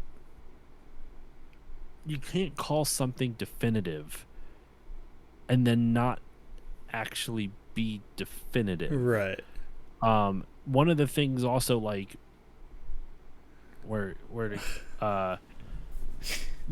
starting out in the intro, I'm going to read the intro that they've screenshotted. Asking what each game is about means much more than simply reciting plot or sharing historical information. The thematic approach that this book takes would have turned a smaller project into one that could eat up more than a decade. By my count, there are well over 100 Super Famicom RPGs that the West never saw a Western release in their days. So we also have to reconcile with the facts that not every Super Famicom RPG has had. Oh, wait, hold on. That's not what. No, I'm so sorry. I was reading the section I was reading was talking about like why he didn't cover the Super Famicom stuff. This is what I was trying to find. The book is not a trivial ranking of favorites or bartering of factoids or a stroll down memory lane. It is an uncompromising and exhaustive study of the artistry, ideology, and legacy of Super Nintendo RPGs using a methodology and scope that has never been attempted before in any published work. That's a bold fucking claim. That's already stinks of bullshit. That is a bold, like, that is a bold claim. It's never been done before, because then later on, where is it at? There's a really funny thing. Hold on, let me find this. There is a section where basically he complains about why can't I find this one thing? It was really interesting. Hold on, I will find it in just a moment. There was something about Illusion of Gaia that was like really funny, where he basically he complains about, like, it's not going to be an analysis of the, we're not just going to recite the plot and some factoids, and then all Illusion of Gaia was a beat by beat reciting of the plot and complaining that it was linear. And the fact that he's already on his from someone else's point of view, but still, the fact that he's already on his heels on the defense right out the gate, like, I mean, we couldn't have possibly done it like completely definitively, but I'm still gonna call it definitive. I can understand. I can understand being defensive in the sense that video game nerds are very particular, and if you mess up something, they will tell you, and they were very, like, they can be very holier than thou about it, right? Sure, but well, hold on, let me finish though. I can understand, but the thing is, the way he did the disclaimer, the way he did it, and in conjunction with the title of the book, it like you could totally find like a better title. Like, you can't say it's a definitive look at Super Nintendo RPGs when you're not covering anything outside of North America. Now, he said Western release, so if it doesn't cover European ones, like Terranigma was a JRPG that got the only English release it ever saw was in Europe. That would technically be later on because it's T, so it's not he's going alphabetical, so it wouldn't be in the first book. So like that kind of thing. But if he's not including Terranigma, that's showing his xenophobia again, where it's like, well, this wasn't in North America, therefore I don't care. Like, which is a crazy thing, which is a crazy take. To be fair, I don't know if he was going to end up covering it, but or not. But I can understand finding a way to like putting that in there because people are going to wonder, like, are you covering Super Famicom stuff? And it's a normal question to ask. Yeah. And you can just say, I would cover Super Famicom, but like there's just so many, and I genuinely would not, like, this book would have taken so much longer to do. I hope to cover it in the future at some point. Leave it at that. Done. Yeah. Like, that's all you need to say. That literally covers the base of, like, this would have been too time consuming for me, and I don't speak Japanese. I would love to do it, but I need more time. This is just the first part of it. Sure. It sounds like a hardcore prequel apologist from Luigi's Apartment. What's up, Luigi? Hey, Luigi. So, yes. But I think what I would need to not roll my eyes is if he had just called it the right thing from the get-go. And just been like, if you're going to say definitive, which even that is a stretch, the definitive release of Western JRPGs on the Super Nintendo. And then you could have a little blurb in the front that you're not going to put on the cover. That's like, here's what I mean by that. And not say that it's something that it's not and then be like, yeah, but kind of loophole-y. And, I just didn't really, Then it feels like you're drawing too much attention to that when you want...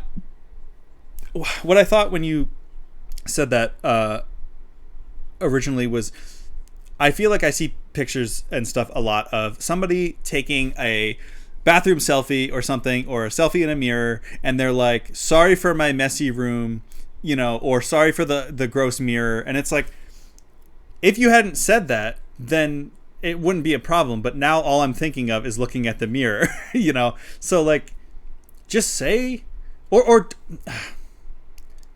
I think because the title of the book, he had to make that disclaimer, and you're right. I think two things can be true.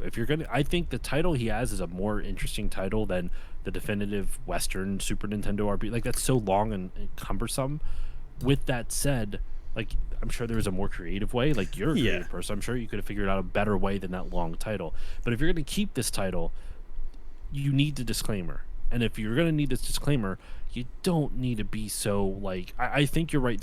He's calling so much.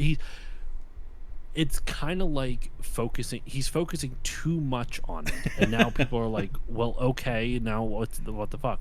Side note, assuming this person's post is correct on Blue Sky, the dismissing logistics, you would need to know Japanese to properly play these games. When I played through the games in Japanese as a child, let alone kids with Fire Emblem growing up, what are we doing here? And he excludes items like Terranigma because it was PAL, like from a PAL region. Yeah. Call it. I'm sure the publisher was like, "What's the problem? Call a definitive JRPG book and finish it. Ship it." I wouldn't be surprised if it was from him though, because he, like, there is sections that I was like, because this post shows like long sections of like, what is it, sorry, she is sharing posts from the, like, pictures from the, like, screen grabs from the book. That's what I'm trying to say. I'm sorry. She's sharing screen grabs from the book. One of the things that has been, like, as a takeaway is the writing wasn't very good, and I'm not a good writer, just to be clear. This dude's probably a better writer than I am, just to be clear as well.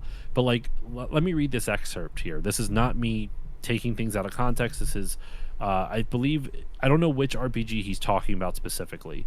I think he's talking about some music, like how music stood out to him.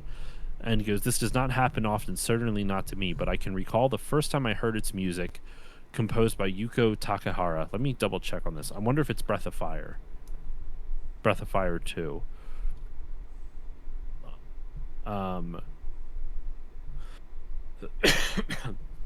Puts dusty old copy editor on. He or she, I'm not quite, maybe she. Yuko Takahara might be a she. I would imagine. Hold on, let me see here. This might be something.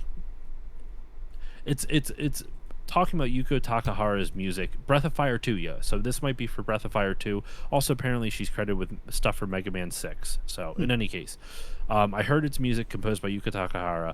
I couldn't have put it in so many words then, but I thought RPG music that it has to be Breath of Fire. It's an RPG. Duh. He's not talking about Mega Man, stupid Josh. But I thought RPG music that brought rock into the mix was a brilliant marriage. So he's talking about that. We're talking about how much he likes that the music from it is a marriage of RPG music and rock. Okay. If I remember right, parentheses, if I have to have a past, I prefer it to be multiple choice, end parenthesis, okay. I know exactly where I was, my best friend Jacob's house, down on the slope of a valley with mossy stone steps leading to his front door and a pebbly river out back. I can still see the long living room and the L-shaped pale brown couches, the open windows with the cool but humid air, and the old tube TV with his Super Nintendo next to it. He had a Super Nintendo before I did, so I had the opportunity to experience many new games for the first time when visiting him. We played a lot of Earthworm Jim, insert a whole bunch of, there's a list of games here, among many others. There was some PC gaming that went on too, with the likes of Duke Nukem, blah, blah, blah. In Another World, when the old Capcom logo. Okay, so he's talking about the music of Breath of Fire 2, and then has a paragraph and a half diversion to his nostalgia. If, once again, not a professional writer, and I'm actually nervous. We've been talking about this for a while, so hopefully people don't give me shit about this. But wouldn't that go at the top? Like, if you're writing an essay and you're talking about a lead into like why Super Nintendo, like, to me, that paragraph talking about how he experienced lots of games at his friend's house, and I'm assuming would eventually have talked about Breath of Fire 2 in that should lead your book.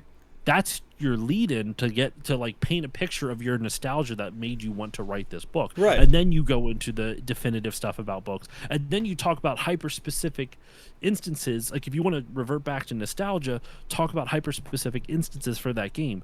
Not in the middle, like literally right after you talk about how much you like the music for Breath of Fire 2, you talk about this. Like, that's a weird transition to me. Especially after going on that, whole tirade about, this isn't just going to be factoids and historical stuff. And it's like, okay, then make that, like, you need to lean into why would anybody want to read this versus, how many books on Super Nintendo games there probably are? Like, tons. It sounds like he's trying to do too much with one. Like, you can't say, like, the definitive, it sounds like this is going to be more fact-based, more like historical-based. Just say, obviously in more creative terms than this, these are my favorite Super Nintendo JRPGs, and here's why I love them. Why I specifically, Moses fucking Red Mage guy, loves these video games. That's what I want to read. Don't say like this is the definitive list if it's not the definitive list, and you're not treating it like a research paper and you're going off of fandom shit and just writing about, I like this because I have good memories. That's my whole shtick, by the way, mind you. But like, don't call it one thing if it's not. Sounds like Luigi this sounds like 2000s blog shit for real. Yes. Yeah, that's funny you say that, Luigi. Too casual for a quasi nonfiction book. Exactly. there was someone that I saw post about, like, literally post about this, like the stuff from this thread, and someone literally made that comment that it feels like like a blog, like a blog from the 2000s. Like, that's Yeah. funny that you even bring that up, because that's Oh, not me putting that in your head. That is literally what yeah. someone says. So the fact that you read into that too means that there's some, to me, Wait, that wait. just kind of lends credence. Yeah, what it feels like is, when you like look up a recipe for something and it starts off and it's like Yes. 7 paragraphs about like, I remember when my grandmother first made this recipe for me. It was the summer of 1986, and I had just gotten out of seeing James Cameron's masterpiece Aliens in the theater. What a good movie! I really liked the part where the alien started to come through the door, and then Hicks put his gun in the alien's mouth and said, "Eat this," and he blew the freaking thing's head off, and then all the acid came in. Anyway, and you're scrolling for hours because you're like, I want to see the ingredients. I don't need to see all this shit. Or if I want to see that shit, I'm going to go elsewhere to find that shit because that's the shit that I like. Oh, no, not you. Get out of here. Bots. All right, they're gone. So, yeah. It's so, and I hear it clear just as a fucking bell. Yeah. I like this one. So apparently this is this is talking about Breath of Fire 2, and this is still into Breath of Fire. This post has a lot of stuff from Breath of Fire 2 in it. I studied the systematic mechanics of Judeo-Christian theology. I even learned about the ancient tales of the Hawaiians, my own people. However, becoming rapidly superstitious, I avoided learning Hawaiian chants and prayers in some of the schools I attended, even though I remember standing at the seashore and cursing sea spirits just to see what would happen. People are complicated contradictions, I guess. To me, those things were real until I reached an age at which I learned how to discern if they really were, and a lot of this stemmed from Breath of Fire 2. And then Hawaii is a superstitious and spiritual land as a place where the fusion of culture functions rather well. Foods of all kinds of. So here's the thing: talking about, like, I knew an atheist, a Buddhist, a Christian, a Mormon, and someone who prayed to his ancestors. Hawaii has a lot of religion going on. I was just in this realm of fusion and confusion that the roots of my interest in spirituality dug deep, and I really have Breath of Fire 2 to thank for that. So that whole, I skipped over some of it, but that whole paragraph, those paragraphs that was just talking about why Breath of Fire 2 kicked that off. But the person who posted the thread, which I should say, at Taka Taka Momchi at bluesky.social, TAKAMOMCHI. This is all the stuff I'm once again, I don't have the book. This is from their thread. And in response to that, she goes, or they go, I don't know their pronouns. They go, like, where is it at? Like, okay, you study religion. Excellent. I'd love to hear your take on how religion is depicted in this game in comparison to how it's evolved through the ages in the real world. Yes, and? Are you gonna? No? Oh, that's a neat factoid about returning characters. And that's about it. Like, there's just... There's... From the vibe I get... Once again, this is someone else's screenshots, and I'm seeing it through a filter look. Maybe more of the book is better than this, but the vibe I'm getting is that this isn't a book about the history of these games or talking about, like, even light stuff like that. Like, it reads as a personal essay guised as a nonfiction book. Yeah, and it's wildly that's inconsistent not the point. from the Like, get-go. I think you could totally write a really interesting book or essay or whatever about how your experiences with religion and video games intersect, and how they, mix and weave. And that's kind of what he was trying to do with that Breath of Fire 2 thing. Yeah. That'd be really interesting. But that's a personal essay. That's Right. not like, you're not looking at the thematic stuff from the games. You're looking at it from a personal view. So you can't talk, like, once again, remember at the top of the where is it? The beginning, the introduction, he goes, asking what each game is about means much more than simply reciting the plot or sharing historical information. The thematic approach this book takes would have turned a smaller product. So I don't Oh, sorry. It is an uncompromising and exhaustive study of the artistry, ideology, and legacy of Super Nintendo RPGs. Where is any of that in what I just read? Not anywhere. Could you imagine if you cracked open a dictionary and you're like, what does onomatopoeia mean? And you go and look it up, and it's like, oh man, onomatopoeia is such a funny word. That word's hilarious. I really like the sound of the word onomatopoeia because it's really cool. Anyway, I had to spell that one time for a spelling bee when I was in 6th grade, and it was a really hard word. And you're like, what does this tell me about what this word is? Or on the flip side, if you go to somebody's, personal blog, or if you come here to the Experience Point and I'm like, guys, I'm going to tell you this crazy story about when I was a kid, and here's why I love this thing so much. Oh, it just shaped all my experiences. And then I'm like, this game came out in 1997. It was available for the PC and the PS1. And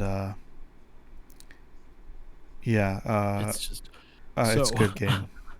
I'm sorry this segment took up so much of our stream tonight, but so remember, all of this bad, questionable at best writing, on top of the drama that we spent 30 minutes talking about of him being xenophobic. I think it was a little more than that. We're 2 hours in. That's crazy, right? Like that. Yeah. So that I think I've covered enough of the drama of this. I mean, if there's we can obviously feel free to keep on discussing it, but it is just what a wild couple of days. It's crazy. Now, real quick before we move on, Luigi, since I don't know when you came into the conversation. I know you've been here for just talking about the writing of this book, but this book also is dealing with the fact that this author has posted crazy xenophobic stuff on Twitter and Blue Sky, and got called out for it, and it's been around C.S. Lewis. Okay. So yeah, the gist of it prior to this, if you want to see the craziness that's been going on, basically this book got announced. The author of it, Moses Norden, got called out for xenophobic comments he's made in the past, calling games that were released outside of North America third world, no one cares about them because they're from third world countries, alleging to stuff like that. Got called out for it. Tons of shit blew up online. Bitmap Books has been desperately trying to figure out the right thing to do, and they've kind of fumbled it, admittedly. Dude made a genuine sounding apology. Yeah. Dude made a actual apology, and then a day later, after the stuff kind of worked around in his favor, the apology he made genuinely, would you agree, Andrew, within the context of it, seemed pretty good? It fooled me. Yeah. It's more than most people. I remember saying wow, actually taking accountability for your actions and not just saying, I'm sorry, you were hurt by my words. Yes. I won't read it again because we already read it before, but the post he made, I thought was very genuinely good apology if he follows it up with action. Yeah. Apology with words without deeds means, as someone who claims he studied Christianity, one of the big tenets of it is words without deeds mean nothing, and vice versa. And before the ink was dry on the apology, he shat all over it and doubled down and became a piece of shit again. Yeah, that's the short version. The original version of Bitmap was the dude lost all his royalties. He got paid up front and lost all his royalties, but then Bitmap thought it was a little bit too hasty with that, so now Bitmap's not making any money, but the dude is, for all his work, is still getting royalties for his book.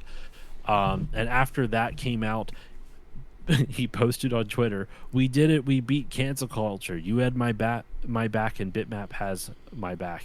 Thank you for your support. Buy the book the mob tried to cancel today." And then Bitmap was this is alleged because it hasn't come from them directly. It came from someone else that I saw on Blue Sky, Kurt from Hardcore Gaming 101. Did some asking around. Apparently Bitmap did not know he was going to post that and is pretty pissed at him. And that post is now deleted. So there's a lot of drama with this book, and Total Drama Island. yeah, this is, I think, the first time we've ever done like a drama type of topic. I don't know if we'll continue to do it, just because I don't like to invite this type of stuff. But like, this is in the retro gaming community, and it feels very particular to me, just because I love video game history and I talk about it a lot. And this is kind of, this book was supposed to be on the definitive history of JRPGs, and I don't know if you were here earlier, Luigi, but he's only covering North American releases. Yeah. That's it. It's a cluster all around. I too am averse to drama unless it's objectively hilarious, or somebody who's a piece of shit getting their just dues. And unfortunately, it sounds like he was rewarded for this. So I am so mad I could drink some lemon juice. The lemon juice is bad. More empty content to sell to the anti-woke people for money. What's crazy too, Luigi, we touched on this already a few times. I don't get this author, because this dude has worked with, so let me get I think the vibe I get from this guy, he has an ego, and he is very like, he thinks he is the smartest person in the room type of. This is all my vibes. This is not based off anything else, but he has a bit of an ego, and so when he gets into a bit of a back and forth, he trolls a lot, and his trolling consists of fucked up and problematic language. But then he will work with, like, he's worked with like trans people, and this, and it's just confusing, because he feels like he does a little bit more than be like, well, I have a black friend, so I'm not racist. It feels a little bit like that. Yeah. So I'm not quite. That's kind of the vibe I'm getting, but the people that he's worked with aren't problematic. So I'm confused by this dude. It seems like he genuinely tries to support people from different walks of life, but then at the same time says shit that he's said about calling, all this. It's weird. I don't understand it. Yeah. But either way, don't support this book. It's not, regardless of whether this person is actually a good person and just has some fucked up things that he says, which I don't think is really the case. I think it's been proven a handful of times now, and it's not just the Stika, the YouTuber Stika is the one that posted it, but there's been numerous people have had bad interactions with this guy. So clearly not a first time, and his reaction to it says it all. He literally goes like I'm not canceled anymore. So yeah, well, yeah. So it sounds like you really liked Lord of the Rings this time. You watched it. Actually, you know what's funny? I went to my local library and I got Lord of the Rings for the Nintendo DS. I don't know why it's in this case. The big ugly case. That's all case. The Lego Lord of the Rings. That's funny. The earlier you join the party, the easier it is for you in the new regime. Oof. Ain't that the dang truth, Taylor Swift? Yeah. Yeah, super weird week. But yeah, wow. And I'm also farther in my book too. And speaking of fantasy, but nice. You know what I was saying, like, well, I can talk about that later on. This segment took a lot longer. It's your turn, Andrew. We can wrap things up with some of your stuff. We went on long enough with my bullshit. All right. Well, I have a funny story, and I have a cosmic horror story. So okay, maybe I'll just say the funny story, and then we can end on cosmic horror. It's in a light way, but just I'm in a bit of a. We'll get there. Last week I talked about beating Sonic Rush, at least half of it, the Sonic storyline. I have now since beaten the other half of the Blaze storyline. It's the same thing. Levels are in a different order. Music is arranged differently, which is interesting. There's different remixes when you play as her. I am not going to get all of the Chaos Emeralds and get the true ending. I'm just going to watch it on YouTube because they are way too hard to get, which I alluded to last time. But very much enjoyed that. One of the best Sonic games I played in a while. A little bit polarizing on the controls. There's a lot that I love, and there's a lot of just objectively bad level design choices that they make. But I'm gonna do a proper review. I guess I can now. This is a good time to pitch these. If you haven't seen on the Experience Point Instagram, I started doing a review post just about every day of things that I experience, and that's everything from all of the different colors of the rainbow that we cover here. So red is film and animation, orange is food and drink, red or yellow is tabletop, green is video games, the teal is adventure, which I have my first adventure review post is going to be being in a One Piece commercial. Green is video games. I think I said that out of order. Purple is the arts, so I have some books and things to talk about. So if you want to talk about music or cosplay, and then yellow is wellness. I'm going to review getting my wisdom teeth out for my wellness. Don't have a whole lot to review for those, but I will be doing a little bit of everything. That being said, I have a couple of review graphics out on the Experience Point Instagram, which I would highly recommend checking out. You can judge me on my writing style of how I write little reviews. I have it's like a little paragraph for each one. And you'll see, I've talked about this before, but I'm patenting,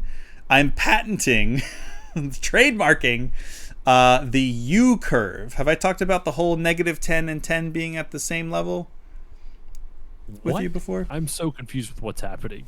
So I thought maybe I haven't talked about it on here. The way that I describe, the way that I'm grading things now on the Experience Point is a U curve. Okay, sorry. I still don't. I'm still trying to follow, but I heard something else and I was so confused. Sorry. Okay, so literally like a U curve on a graph, like the letter U, but I am actually calling it the U curve, like YOU, because everyone's experience are different. And basically the graph goes, so at the top it's -10 and 10. Like they're the same level of enjoyability. And then it goes down -9, 9, -8, 8. And it goes down and zeros at the bottom. Something that's so bad it's good type of thing. Yes, it loops around basically. So you have like a 10 movie is just as enjoyable as a -10 movie. And genuinely the only -10 thing I can think of is The Room. Where it's just so bad. Like it's incredible. So like 10 is a masterpiece. -10 is a disaster piece. I'm calling it. So, and it goes down because the worst thing to me you can be is boring, empty. If it moved you enough, like something that moves you, even if it moves you in a negative direction, I see as more valuable than something that you have immediately forgotten because there's no worth to you as a piece of art. I don't know if anyone else is like done this type of thing. I've heard people talking about it on the internet before, but this is how I'm officially doing all of my reviews. So if you look at the first review that I did, which is Jetman, the Sentai series, because that was the first thing I scored on my new ranking, you'll see I'll explain it a little bit more in depth there. But I ranked my first food and drink experience review recently. I read this actually. Did you? I posted it today. Yeah, it's mostly more DoorDash of a ranking. Yeah. It's getting the entire Sonic, not like not that Sonic, the restaurant, getting the entire Sonic menu delivered by DoorDash accidentally. That was my review, and I have it as a -6, and you'll see why. 3 separate times Police and I tried to order Sonic on DoorDash. 3 separate times we got different people's orders. We got I'll teach you for ordering DoorDash. I know. Well, I DoorDash all the time, and I've never had this issue before, and it was 3 times in a row. I can't stand those type of. It's nothing to do with DoorDash. I get it. Yeah. I just hate how much they charge you for everything. Oh my God! It's almost like double the price of the meals, and I'm like, I'd rather just drive. I know your situation doesn't always allow for that though. So. Sure. Yeah. Not having a car. I mean, being in a city is great, and not having to deal with cars is awesome until you need to, and then everything becomes anything that's more than 15 minutes away just becomes a liability. The Sonic is more than 15 minutes away, so it took us about 3 hours to get our food, what we actually ordered. there's if you go on the Experience Point Instagram, you'll see a photo of probably about 10 drinks, some sodas, some milkshakes, one burger, like one little fry container. That's not even all we got. Like that's after we ate our food. So we gave 2 bags away. I have a friend who lives right around the corner, and I called him up and I was like, "Are you home and hungry?" And he was like, "Yes," and "Not really, but what's up?" And I told him what was going on. So he came over and took 2 bags of like burgers and fries and onion rings. Yeah. By the way, this is the first time I had Sonic onion rings. They slap. They're really good. The batter is like really Stop sweet. making me hungry at 10:30 at night. I know, right? You want to order? This late. You want to order DoorDash? No, I don't have money. I'm So poor. I know, right? Me too. After this, because it kept charging and charging and charging because they had to review that I didn't actually get my. So I think before they started refunding them, I had a bill of like almost $200 because I had to order like a $50 order like 4 times. So it was absurd. And I think it has since been reviewed and gone back on, but it's just 3 times the wrong food. And then I kept being like, I eventually, when they got close, I would just run outside and be like, "Do you have another order in the car? I don't like why does this keep happening?" And they're just like, "No, this is what you're Andrew, right?" And I was like, "Yup, this is not what we ordered." So we had like 5 milkshakes. We had like 6 like sodas and different drinks of all different kinds, and burgers and fries and tots and chicken sandwiches and wraps and all this shit. It was like none of it was what we ordered, but we're just picking at the things that we like. We're giving some of it away.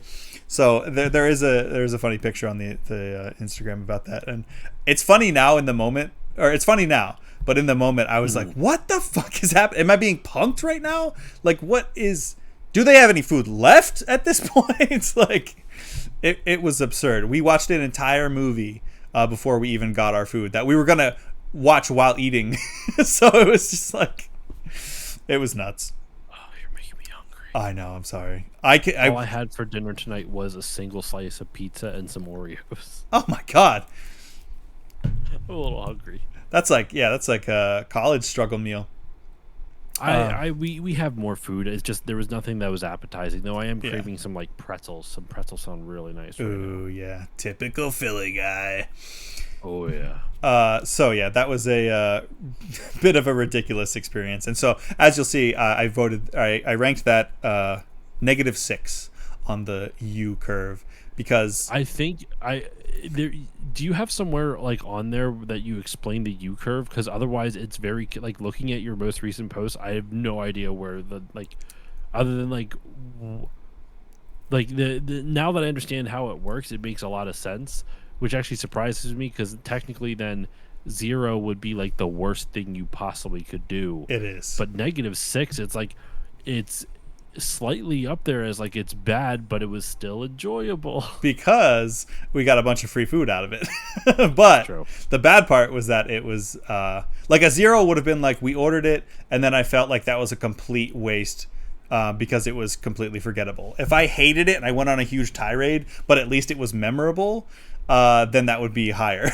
So like, and yes, to answer your question, I could probably. I didn't want to clutter every single review, but the first one, looking at it, like I don't know where you could put it on the review itself. Yeah, I could add. I thought about doing this, and I may do this. Add a second slide that's just an explanation of the review curve itself. That might make sense, yeah. So that you can like swipe to it. But then Instagram does this weird thing where sometimes it'll show, like it won't always default to showing the first graphic. So then like you could be scrolling and seeing the same graphic without realizing it's a new review. So in the first one that I did, the one for the Jetman, the Super Sentai series, which was great, not to spoil my review. In my first review post, which maybe I could pin that or something. That explains it there. So, but there's probably a better way I could do it. But yeah, keep an eye out for those. I'm going to be reviewing all kinds of things. Like I said, to food mishaps, movies, video games, tabletop experiences, getting my wisdom teeth out, um, all of the above. Drinking lemon juice so you get rid of kidney stones. Yeah. Theoretical kidney I was going to stones. say, let's, I don't want to speak it into Which existence. was my high school band's name. Theoretical kidney stones. Theoretical kidney stones. Everyone loved us. Yeah, we were great. Shut down the prom. So we begin our set with yelling, it's time to pass a stone. yeah. Everybody clutch your bladders. This is the strangest metal show we've ever been to. Yeah, The audience is so confused. Like, what? Is this the wall of death? I'm so confused. Yeah. Everyone whip out your dicks and start peeing. We're going to pass a stone. Dicks and pussies, I don't care. Spit your stones at each other. What are we doing here? Just like the world's like weakest like artillery battle from two sides of the room. Just pew, pew. Neither side actually reaches the other. It's just puddles. It's just turning into a river of pee, just dividing the wall of death. Oh, and so much pain. Oh my god, that would hurt so bad. Well, no one actually has kidney stones. All right, they are theoretical. Hopefully. That's true. They're theoretical kidney stones. What it actually is when people are doing this, the band on the stage throws rocks into the center. Yeah. For the theoretical kidney stones. There it is. We've solved it. And then they open up the pit and everyone charges, but they slip because the floor is wet now. Yeah, right. I'm covered in piss. I'm covered in piss. We should probably just end it. We should probably just end it now.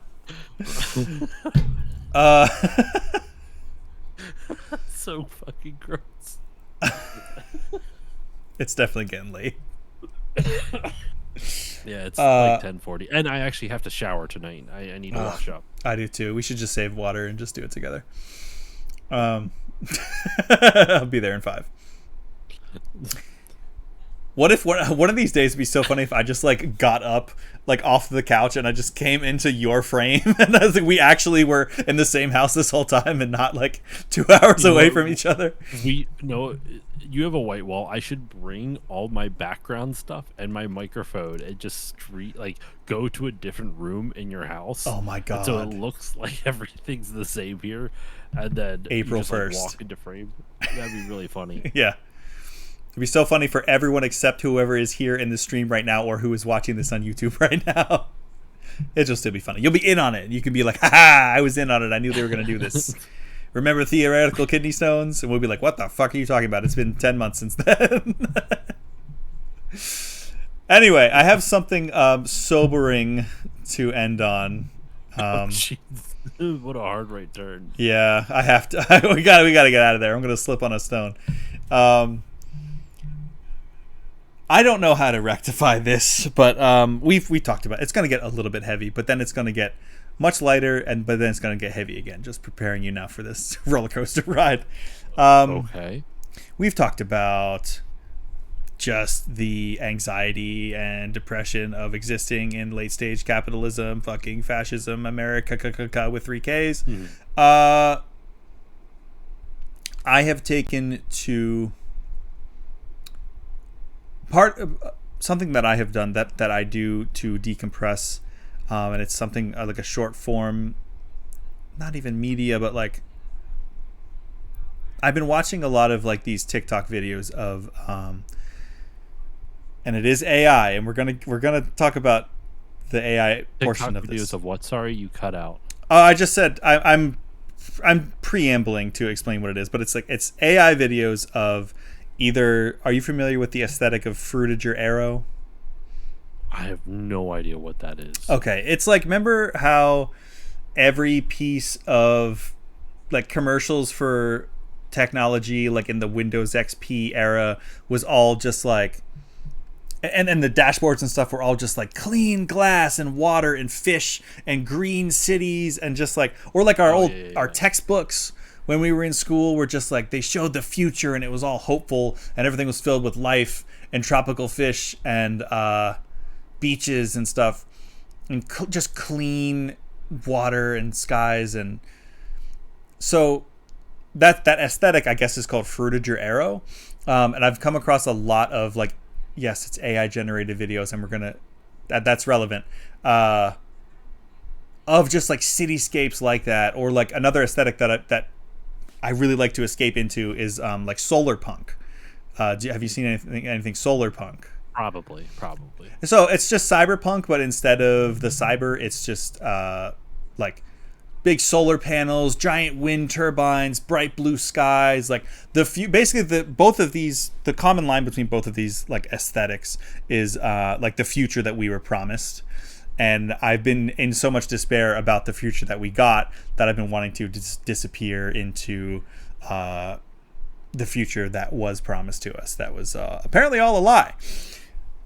Now, I realized as I was finding myself being addicted to these and being like, oh my God, I'm so stressed out. I just want to find one of these calming videos with like a cool like synth, soundtrack, the aquatic ambience from Donkey Kong 64, or the aquatic ambience Sizzy song that's on every freaking TikTok.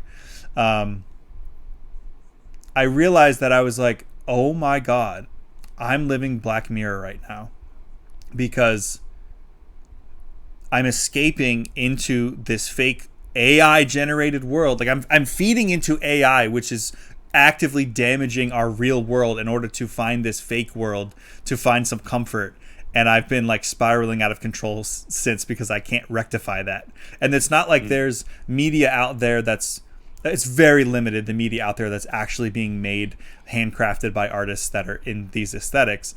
And I started putting together a list. It's a lot of there's a couple of books, solar punk books, but there's not a whole lot. So that's why I keep finding myself going to these AI videos, because there's a million of them. And I was like, oh my God. I started having this like existential crisis, because I was like, I'm trying to escape this world, which a big part of it is like AI, and with that comes like exploiting workers and stealing from artists and all this crap. And I'm trying to go into a world created by that thing, and it just doesn't. I'm like, I don't know what to do, because it's genuinely helping, but I think it's also making it worse.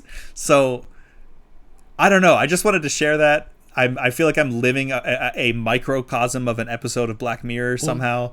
You said you ended up compiling a list of real artists who do this aesthetic, right? Yes, but it's very limited. And a lot of it is like still images. What I like about these AI things is that you can do like ridiculous, cool, sweeping like vistas and stuff, and like sometimes there'll be like 3D videos that you can actually look around. And I haven't found a lot of artists that are actually making that, but I do have a couple that are, I have a little Google Doc, or really a notepad on my phone, so I've been trying to utilize those, but they don't hit the same. Like a lot of AI stuff is like, this looks like shit.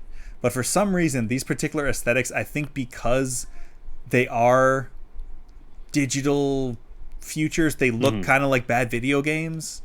Or not bad video games. They look like older graphics video games. And there's like a certain charm to it. Plus the sheer amount of them makes it keep being fresh. Like I found one that somebody actually made. I'm like, this is really cool. But now I've seen it. Like I can scroll through TikTok and just see like over and over and over like new ones. So I realize that's probably just an excuse, but I'm kind of addicted to this type of content right now, and my demand is higher than the supply of non-AI art of this. So I don't know. I don't think you should feel that bad about it. Hold on,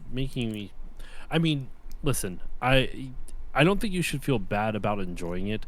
I think your true character is showing like you realize like, oh, this is hurting, this isn't good, like the AI is genuinely not a good thing. Yeah. Even if it can create something like even if the energy, the environmental thing wasn't an issue, it's still trained off of copyrighted and stolen work, right? Like it's all this people who I am, by the way, still paying attention. I'm looking for something because you reminded me of something. The environmental angle is funny too, because it's like what I'm looking for is a vision of the world of the environment. Well, yeah. What I'm looking for is a world that's not destroyed by capitalism and greed. And what I've found the most effective, unfortunately, method to get that is actively destroying our environment. And it's like, I can't reconcile this. It's kind of breaking my brain a little bit. Yeah. Or the glass fruit cutting videos. Have you seen those? No, I don't even know what that is. Oh man, it'll just be like a video of somebody. And AI's gotten way better, scarily better. It'll be like a glass, like lemon, or an apple or something, and somebody comes in with a knife and cuts it, and it just looks. The light shines through it and it looks so pretty. Or it'll be like a galaxy on the inside. And I get caught up watching these videos and I'm like, this is so cool and calming and gentle and wonderful. And then I'm realizing what's actually behind it. And I'm like, oh my God, I fell into it. I got sucked in. So I've been trying to find actual artists that are doing similar things. Not too much avail, but it's just an interesting point, an interesting timestamp for this episode. That's just what I'm currently going through, and it feels weird. It's tough because I can understand why you're feeling the way you do. Sorry, I found the thing I'm looking for. All right. I wish there was a way that I could like share it with you easily. I don't know. Yeah, I want to show the visuals of it. Anyway, I'll just knock my phone off. I think one of the reasons, like how can I put this? I haven't felt as oppressed by the capitalistic hellscape, because it is a capitalistic, late stage capitalism hellscape. You're not wrong. I've come to grips with the fact that the country has always been that way. I just didn't realize it. Yeah, but I don't think it's ever been this bad. I mean, I think it's easy for us to say that because, like, look at the Great Depression, for Christ's sakes. That existed because of late stage capitalism, and it reset everything. Because people got so greedy, right? Maybe I'm oversimplifying it, but like the stock market crashed, the whole country went to shit, and for like a decade, and it took a lot of socialized systems to break the country out of it, and a war, which you don't want to have to rely on. So like, it has it ever been? This is the worst it's been since we've been alive, for damn sure. And it sucks. And it's just, I don't know. I guess this country has always had an issue like this. Like look at the Gilded Age, for fuck's sake. Like, worker exploitation was arguably worse then than it was now. There was no worker protections at all. Yeah. It's not. I'm not trying to say that your feelings are invalid, because they are. You're like, it's a shitty feeling what we have going on right now. Yeah. I'm just saying more on my perspective, like what helped me get through that, because I felt that too. I still feel that. Like, it doesn't change. Like, just because I'm no longer like dwelling on it doesn't change the fact, like, oh, this country's not fucking shitty. It still is.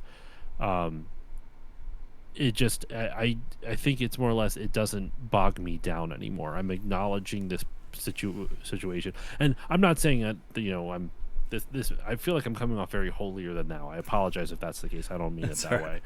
It's more, I'm trying to share my experiences with it, with this, where it's like, I kind of am, it is what it is. I will fight for the things that I think are right, trying to have more worker protections, trying to have more vote people in who rein in capitalism, because we clearly have set the reins loose ever since pretty much the Reagan administration started it, and no president has really helped to draw it back. Yeah.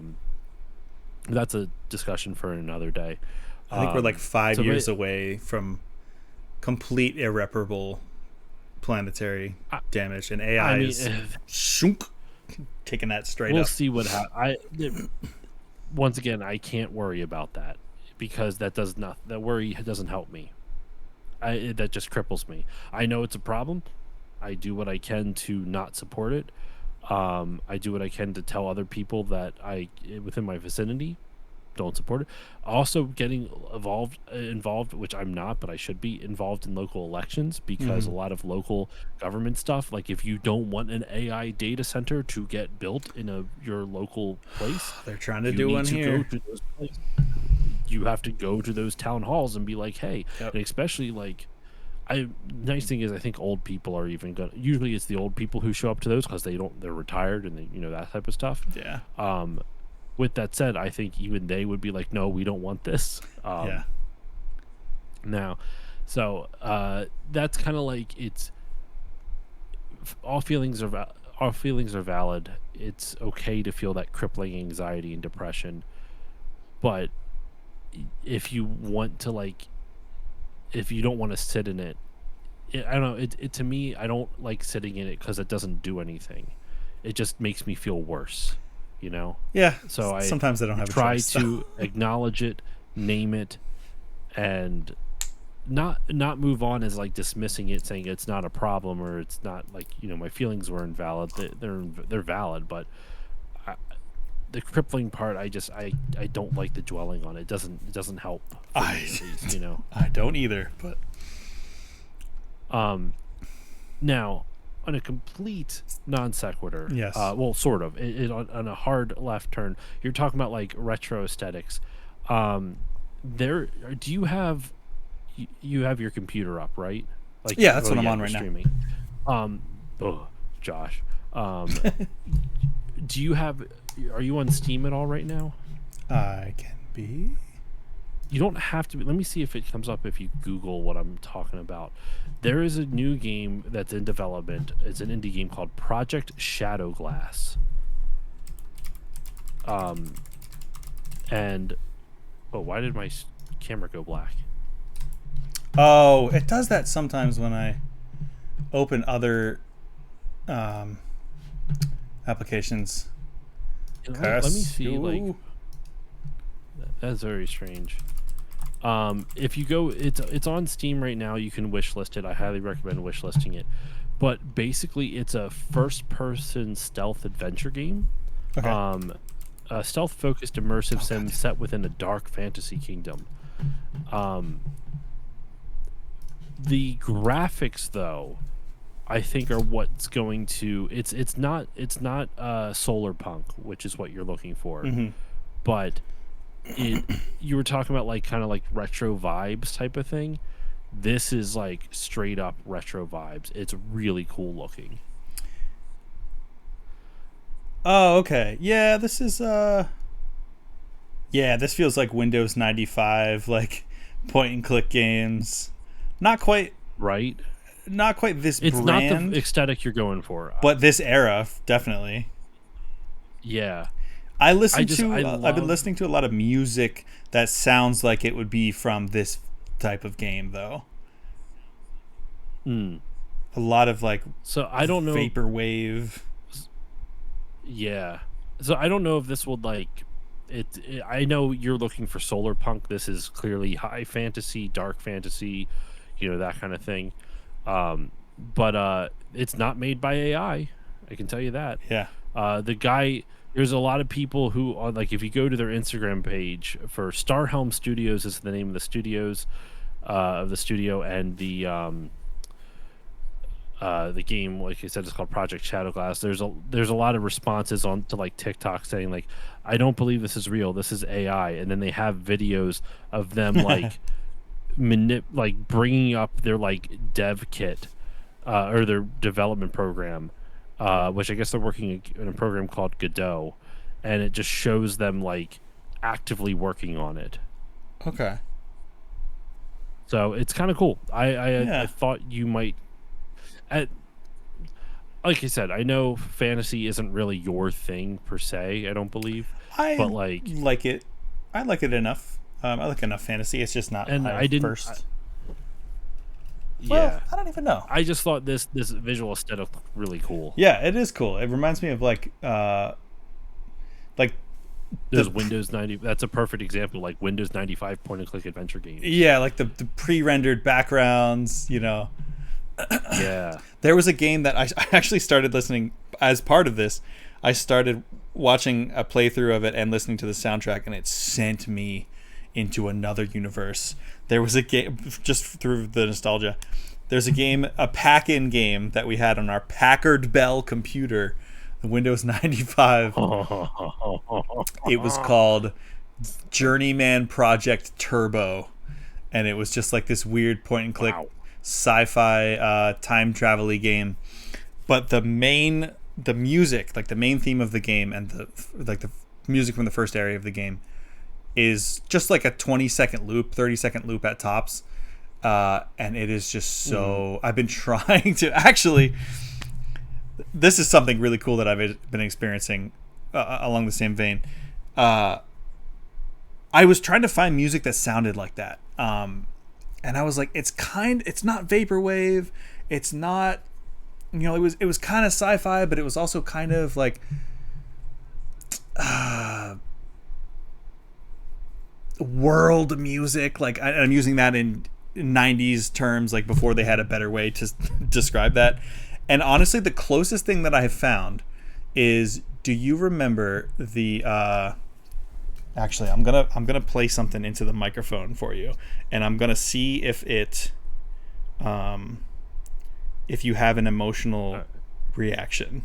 Cool. And side, not to rush it, after this, I think I will have to get off because I really need to shower. Yeah. For sure. I think I have to pee, but I'm not sure if it just hurts. I either have to pee really bad or it just hurts a lot. Okay. See what this does to you, if anything, and let me know if you can hear this.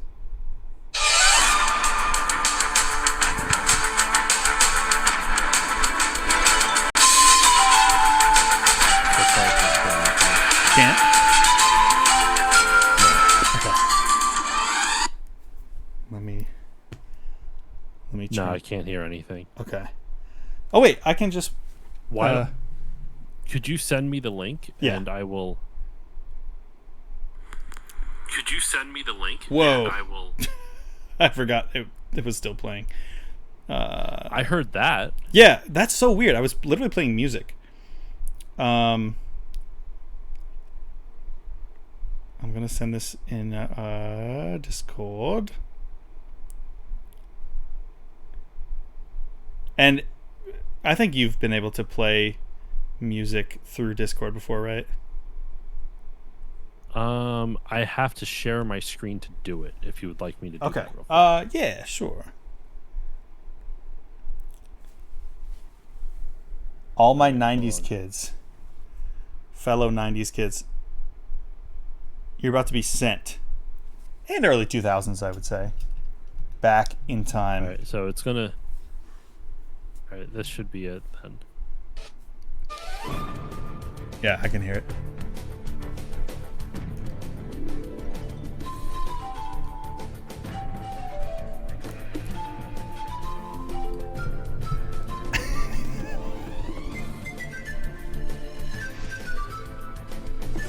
Huh? I remember this, but I don't know why. Seeing if anyone in chat remembers. So That's a cool song. I'll set the stage. I don't really know it, but it's cool. You're in third grade